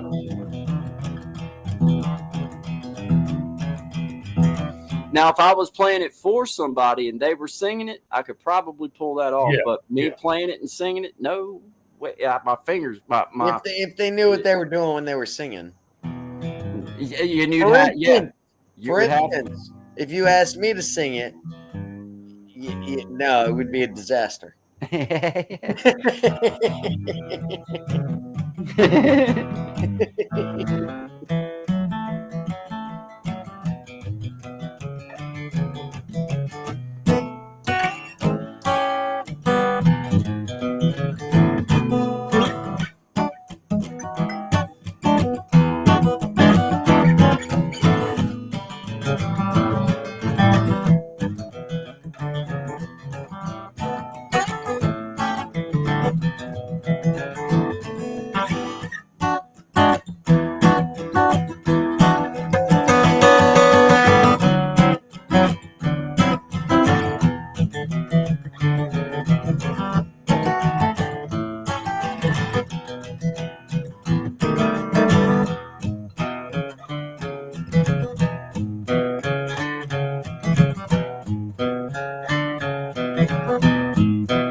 left home when I was 3.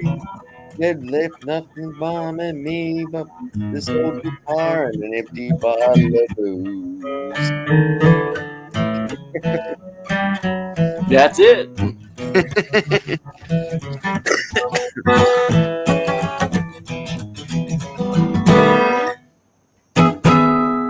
I was trying to think. I don't know. I've been drinking a little bit too much, guys, to be honest with you. That's one of those that you could just start throwing words to, though. It's just a regular blue, like. Yeah, no. Yeah, the little blues riff. Yeah, that was awesome, man. No, that's what I was waiting for earlier, and then I got too drunk to figure out what to say when it had happened. Sorry. Yeah, man. Sorry.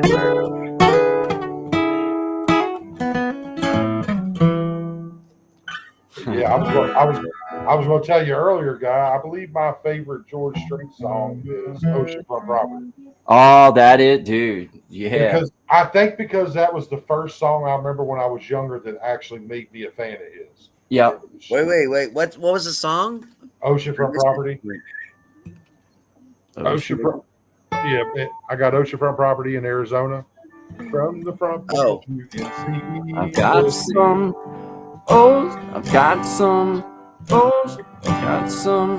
oceanfront property in Arizona. Can't say I heard it. From my front porch, you can see the sea. I've got some oceanfront property in Arizona. If you'll buy that, I'll throw the Golden Gate and free. Yes, sir. Yes, sir. Oh, Karen Suki done screamed out Eric Clapton. Come on, you got Eric Clapton. Yeah. Clapton in it. Yeah. Oh, let me think of Layla? No. Oh man. No, that's and that's not as much as everybody else likes that song. That was never one of my gigs. Yeah, no. No. Mine would probably be what, cocaine or yeah, cocaine. I don't know. I can't. I know the.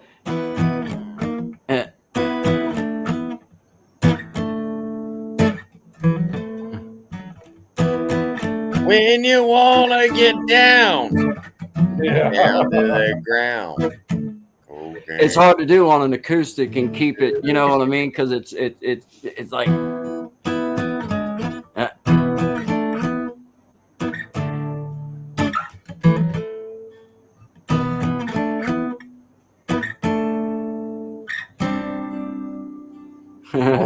How about all along the Watchtower? No.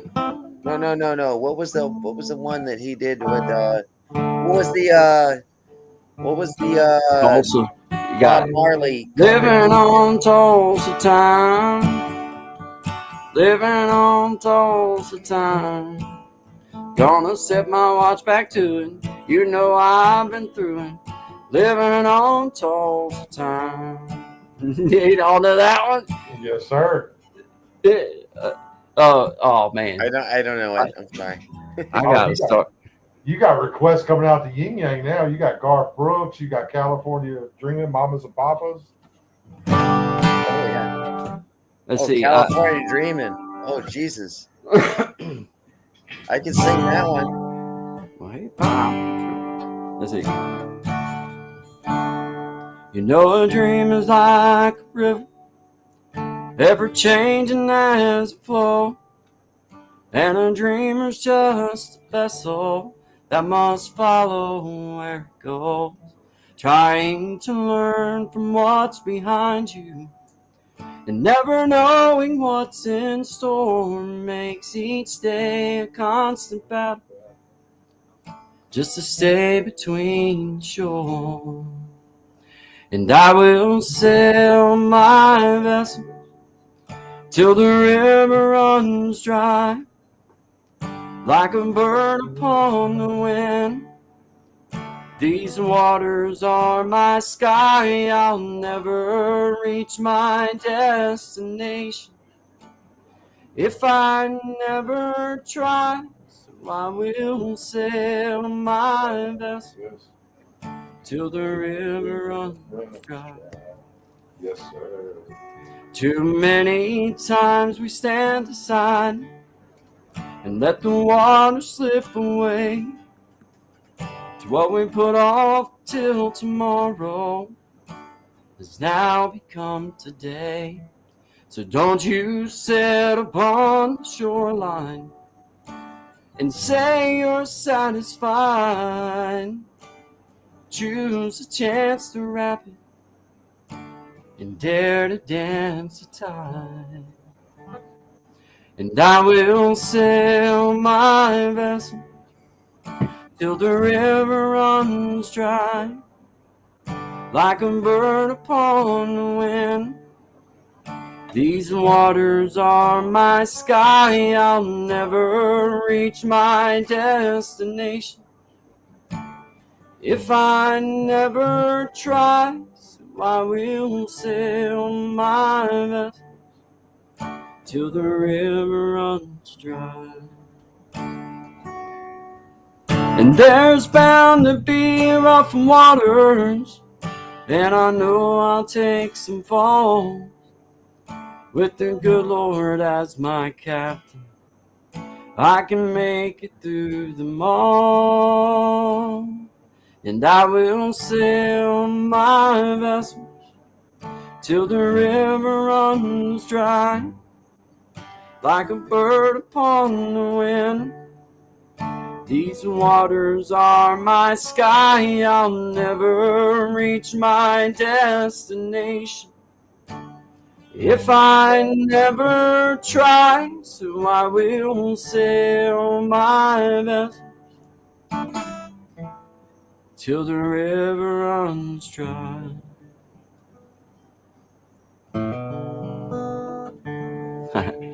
Wasn't perfect, but excellent guy, excellent. Thanks, man.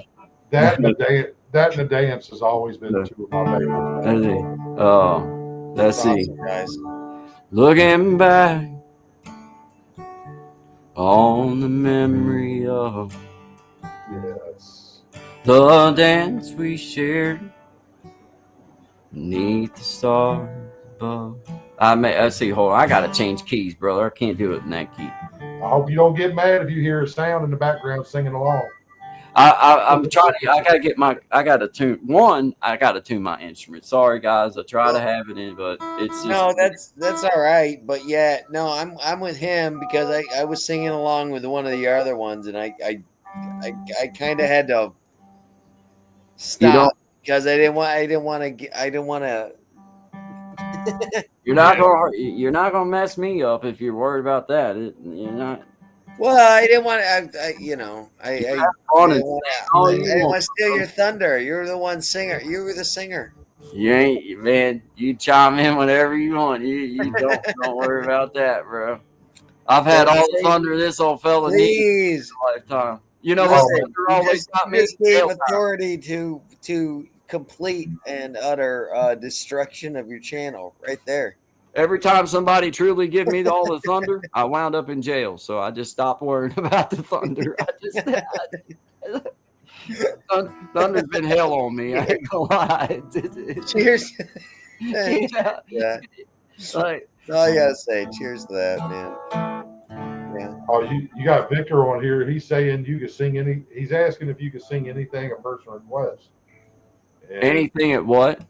That a person requests.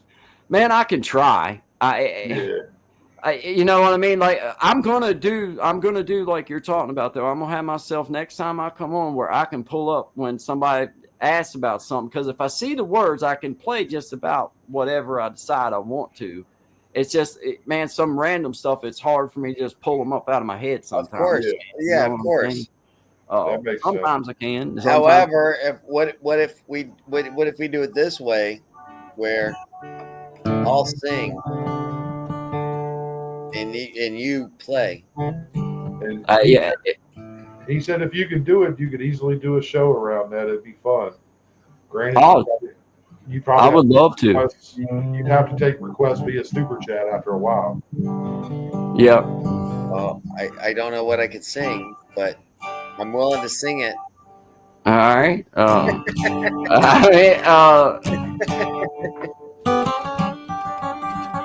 there we go. No. I love the bluegrass, but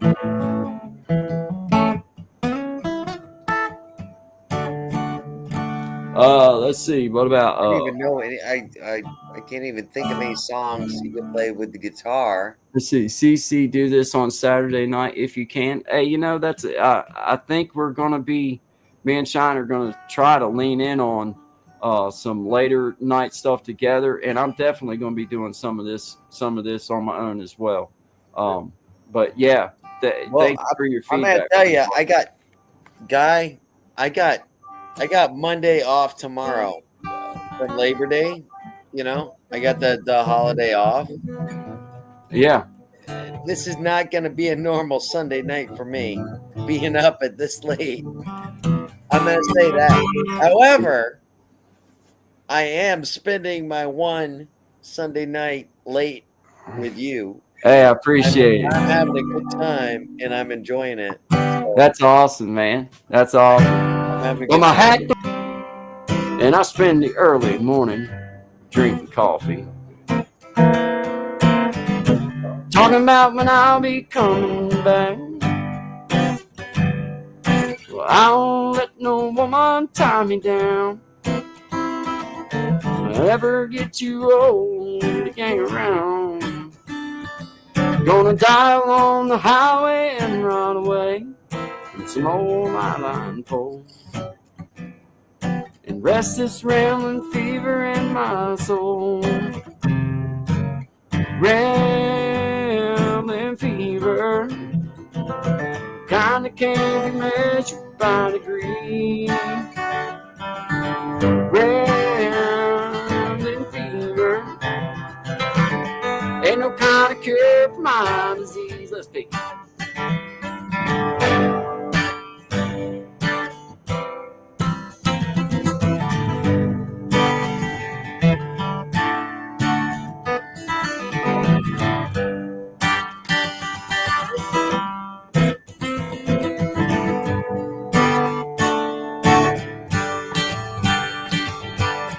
Rambling fever, kinda can't be measured by degree.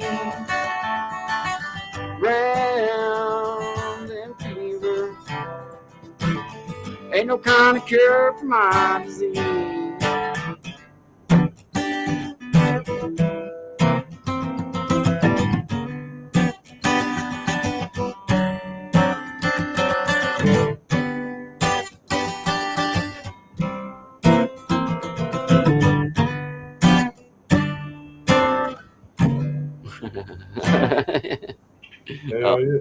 That one wasn't so great. Sorry about that. That one actually sucked.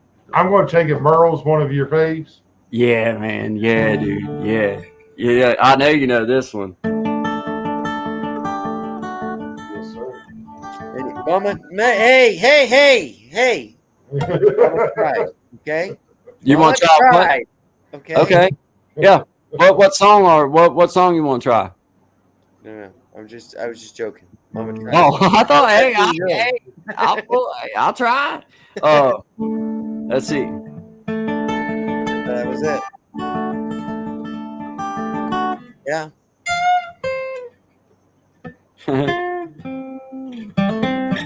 There it is. All right, I got you now.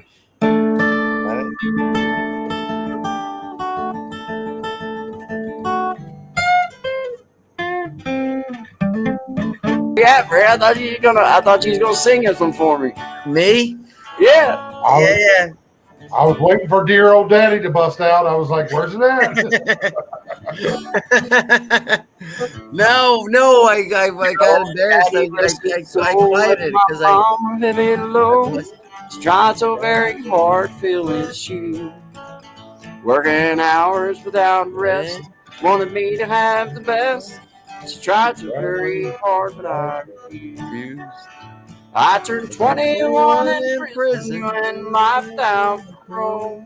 No one could steer me right, but Mama tried. Mama tried. Mama tried to raise me better, but her pleading 99. That leaves only me to blame, but Mama tried. Mama tried.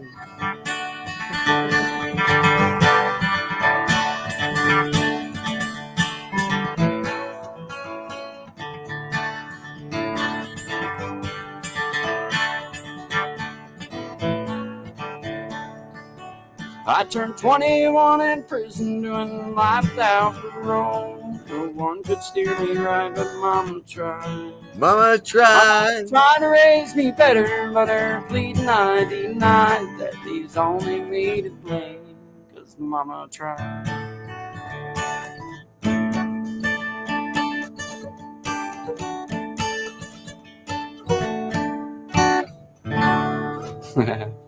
Yes, sir. Well, we got through that one, fellas. That's pretty good. Well, I tried. I went to. Yeah. Hey, Yeah. Brandon, hey. It's only me to blame because Brandon you tried. got it. Brandon tried. Brandon tried.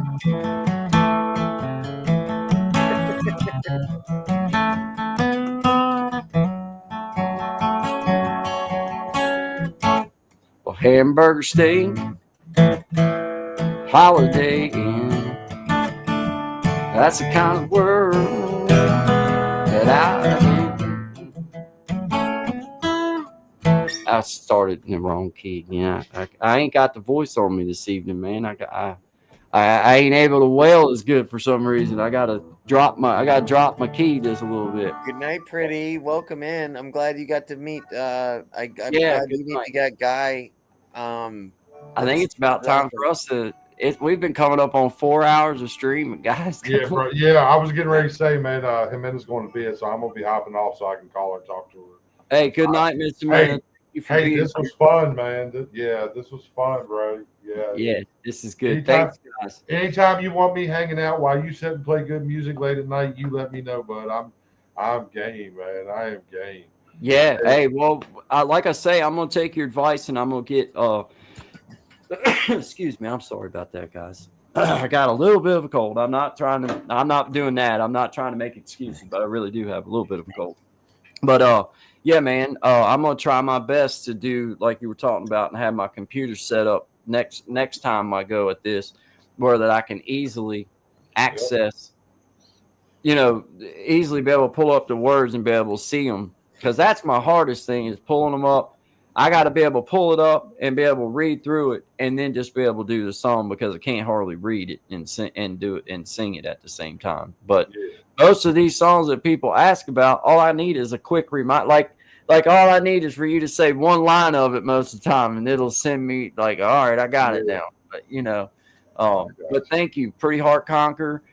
Thank you, Brother Clint. Thank you, Brandon. Thank you, Tommy. Appreciate all you guys, everybody out there in the chat, brothers. I appreciate all of you. Brother Victor in the house, Truth Wave Energy, Magic of Healing. Thank you, my friend, Miss Amina. Kim Roy, love foster kids. Kim Roy, love foster kids. Thank you. Oh man, gosh, there was a lot of people here. I'm not even going to try. Never mind. I'm not even going through and reading all them. It was. And guys, thank you for allowing me to come up on the panel. Number one, I appreciate that. Absolutely, you're absolutely welcome. I wanted to shout out to my channel real quick. Please. Everybody that was in my channel tonight. If you was on the show last night when me and the guy were on, well, Sweet Tea did a song based on the chat, and I don't know how he's going to share it. Please share it. But how, whether he's going to put it on his channel, how it works. But if you was in the chat last night, you want to hear this song, because there's a chance you're probably mentioned in one form or another on it. It's a great song, great beat. It's just it has to do with the alien chat last night, and it was cool. It's excellent. It's worth. Yeah. You're going to want to hear it. You're going, if you saw. I don't know, Sweet Tea, how you're going to do that. If you're going to just throw a video to it and download it on your channel, I don't know what you're going to do, brother. But however you share it, make sure you let them know, because I got a feel people going to hear it. Yep. You might just do that and then tag everyone in the video. And if Guy's cool, you can play it again. Some of them are still in there. I'm perfect with it. If Tommy will up, man. Is it all right if I play along with it, fellas? Oh, dude, I was sitting there thinking when I heard it, Guy needs to play this. Like, Guy needs to learn this. I think I already know it. Oh, Shooky, I ain't going nowhere yet. We'll find out here in just a second if I do or not. It's like dueling banjos, you know? It's something you got to learn. I'm going to try. I've only heard it this second. This will be the third time now, so we're going to give her a shot. See. Ready? You can get it. I'm sure you can.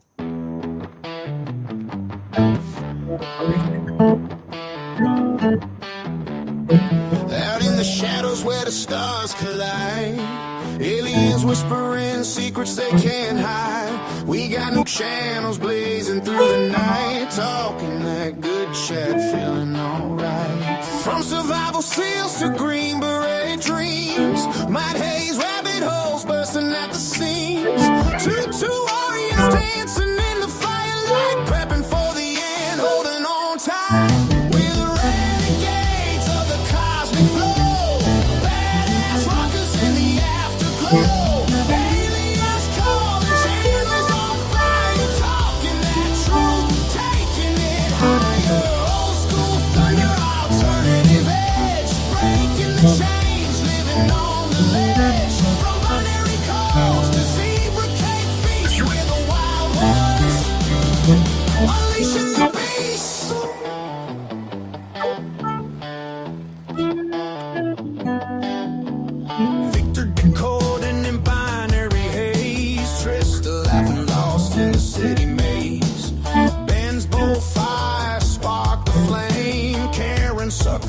It's a twisted game. Pets plotting feasts on our organ meat. Witchy vibes and Gen X beats. Shelter first, water next. Don't forget the smoke in this mad world. We're the ones who woke. Angels and aliens climbing aboard. Starship sailing, cutting the cord. Ooh, wonders, paranormal nights. Communities rising, fighting the fights. From dead fires to cosmic toast, we're the family chasing the ghosts. We're the renegades of the cosmic flow. Badass rockers in the afterglow.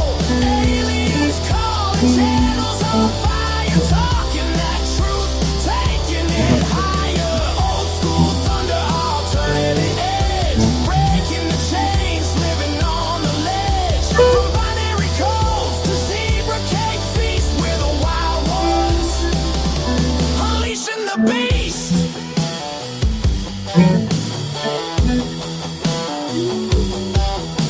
Angela's hello echoes in the void. Nightbots spinning moods never destroyed. We had aliens, new channels tonight. Good chat forever under the light. Fade out screaming, guitars wailing high. Badass survivors touching the sky. Unleashing the beast.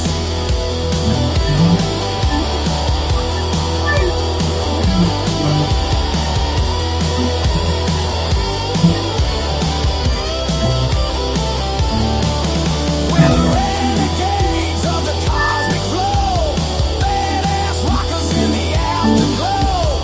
Aliens calling, channels on fire, talking that truth, taking it higher. Old school thunder, alternative edge, breaking the chains, living on the ledge. From binary codes to zebra cake feast, we're the wild ones, unleashing the beast. That's a killer tune, dude. That's a killer. Yeah, who made that song? Tommy. Sweet tea. The chat last night. What's that? I just took from the chat last night. He took all different stuff out of the chat. That's awesome. That's awesome.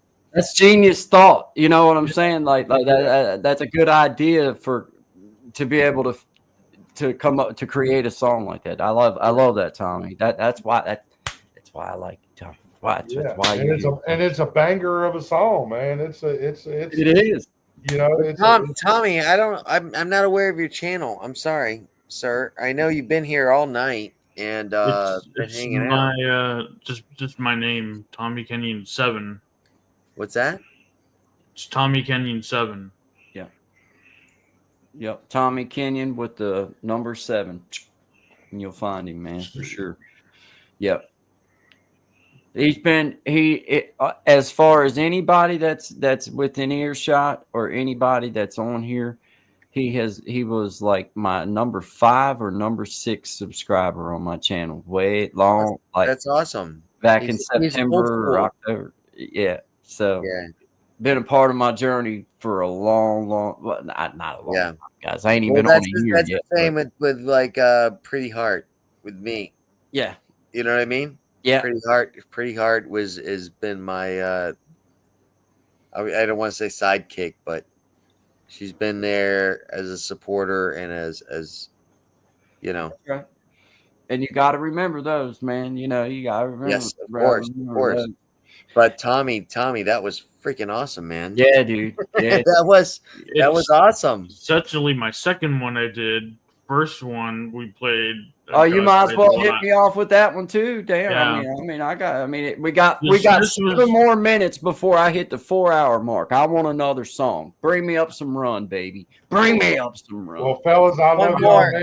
Hey, but it is getting late, and I'm gonna log out soon. But yeah. But it was great. I got 7 minutes. I can hang for 7 minutes. I can hang for 7 minutes, brother. Close out with this. I appreciate you. Brother Clint. Thank you very much. Good night, guys. But yeah, man. Here we go. Let's listen to that one too. Come on. All right, here we go. Got a fire in my soul, yeah, it's burning bright.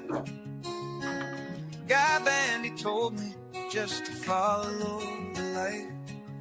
Well, I heard the people singing with all their might.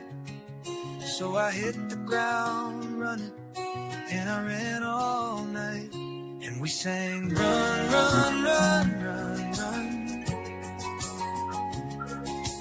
Run, run, run, run, run, run. Run, run, run, run, run. Run, run, run, run. There it is. Well, I ran into my family, and I ran into my friends, and I ran into people that I didn't know then. And I said to him, hey, I could use a hand. And then I ran, and I ran, and I ran. And we sang, run, run, run, run, run. Run, run, run, run, run, run. Run, run, run, run, run, run.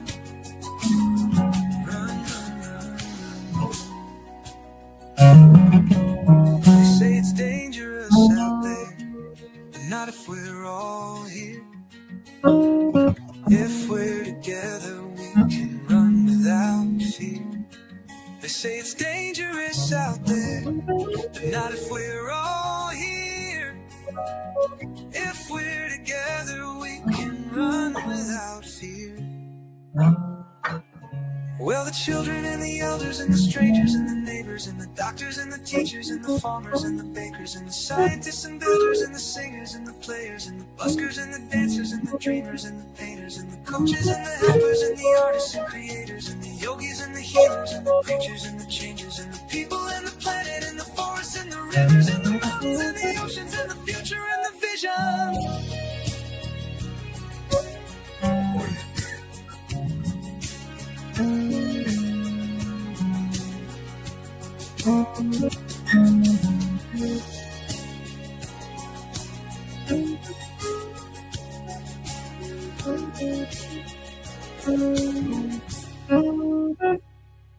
And the buskers and the patience and the future and the vision.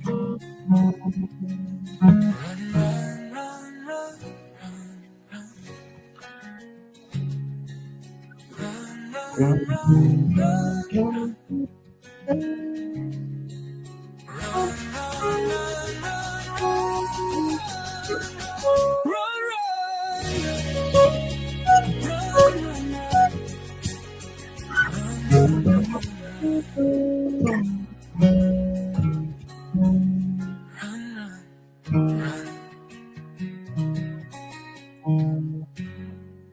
Minor. That's cool. That's a good song. I swear that's a good song. That's a good song, bro. Tommy, you outdid yourself there. Outstanding. And Outstanding. You see guys, little computer office guy's office before all the stuff in there too. It's bare walls. Now it's all filled. With junk. Nothing but junk. Kim Roy, I appreciate you. Karen Suki, appreciate you. I appreciate all you guys. It's been an honor and a privilege to get to hang out with everybody and get to share some of my songs and some other songs and cover songs and just get to meet everybody, man. So I just really appreciate you, Brandon. I appreciate you, brother Tom. I was gonna say I appreciate you for just allowing me to come on and be a part of this, because I thank you. Yeah, that's all. I'm say. actually gonna take a challenge to what Clint said and publish the one Cosmic Renegades. I'm gonna make that a video too. Okay. Very good. Yeah, man, you should. You should, man. Witchy Trista, I see you out there. Thank you so much, all of you. If I've missed your name, it's not because it's intentional. It's just because there's a lot in there, and I'm not trying to. It got in the 40s. In everyone's channel, it got in the 40s. Yeah, man, that's awesome. That is so awesome, man. I just appreciate all of you guys. If you don't mind, hit the like button, subscribe if you feel so led. If not, I really don't care. I just appreciate the good vibes, appreciate the good times. It was fun. I really do appreciate you. 11 to 1, Monday, Wednesday, Friday, Eastern Standard Time. You can catch Guy and Shine at Guy and Shine with the little sweet tea. So, guys, we appreciate y'all being here. So until next time, y'all have a good night. Outstanding job, Brandon. Outstanding job, brother Tommy. Thank you for having me. I want to thank you for having me, number one. And I thank all of my people for coming in and joining in. I think that was great. I think that was pretty cool. We get a little bit of cross contamination, I guess. It's epic, man. It's epic. I love it, man. I love it. So I love it again. It's awesome, man. Combine and conquer, man. You know what I mean? It's kind of like everybody comes together. You can't hardly lose that way, man. Can't hardly lose that way. So. Hey, thank you for having me sit here and watching you play and just being a part. Yeah, dude. Yeah, I appreciate you having me in, man. Yeah, anytime you got time and you want to come on, man. If you know what I mean, just holler, man. Whatever. Same with me. When I'm doing the live, you're always welcome as well. I appreciate that. Thank you, man. Thank you. You're always welcome. Thank you, man. Thank you. I do appreciate it, guys. I'm gonna play us out in the outro, and I'm out for the night, guys. So have a wonderful night. Have a wonderful night, guys. Vibes, guys. See y'all tomorrow. Be careful on them YouTube streets.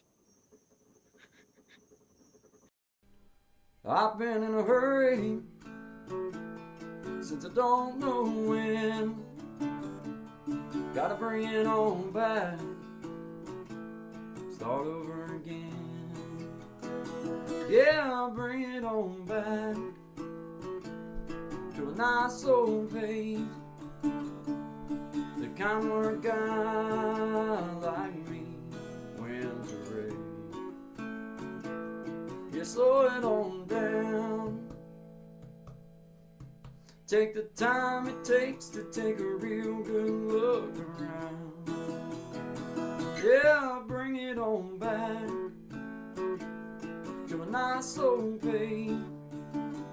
The kind where a guy like me wins the race.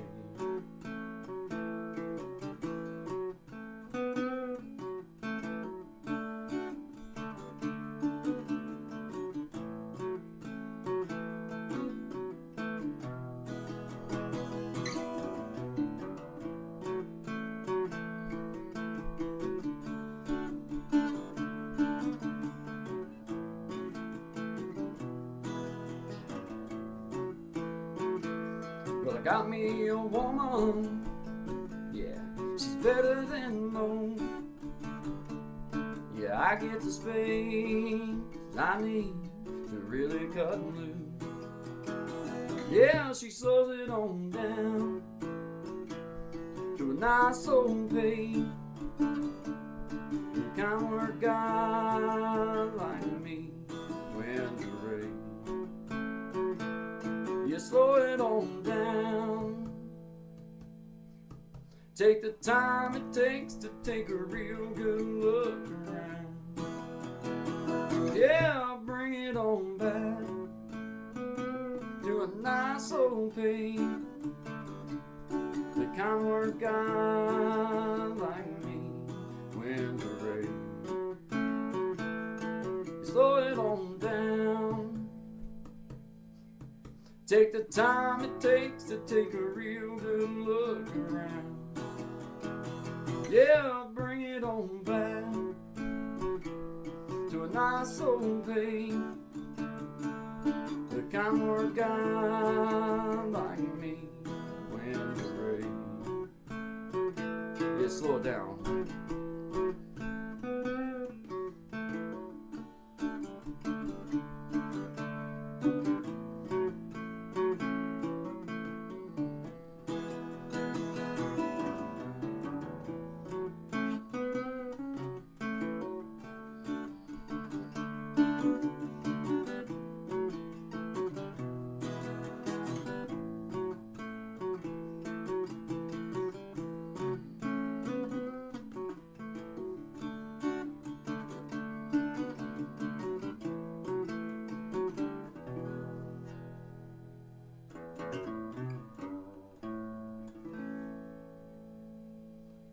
Slow it on down, guys.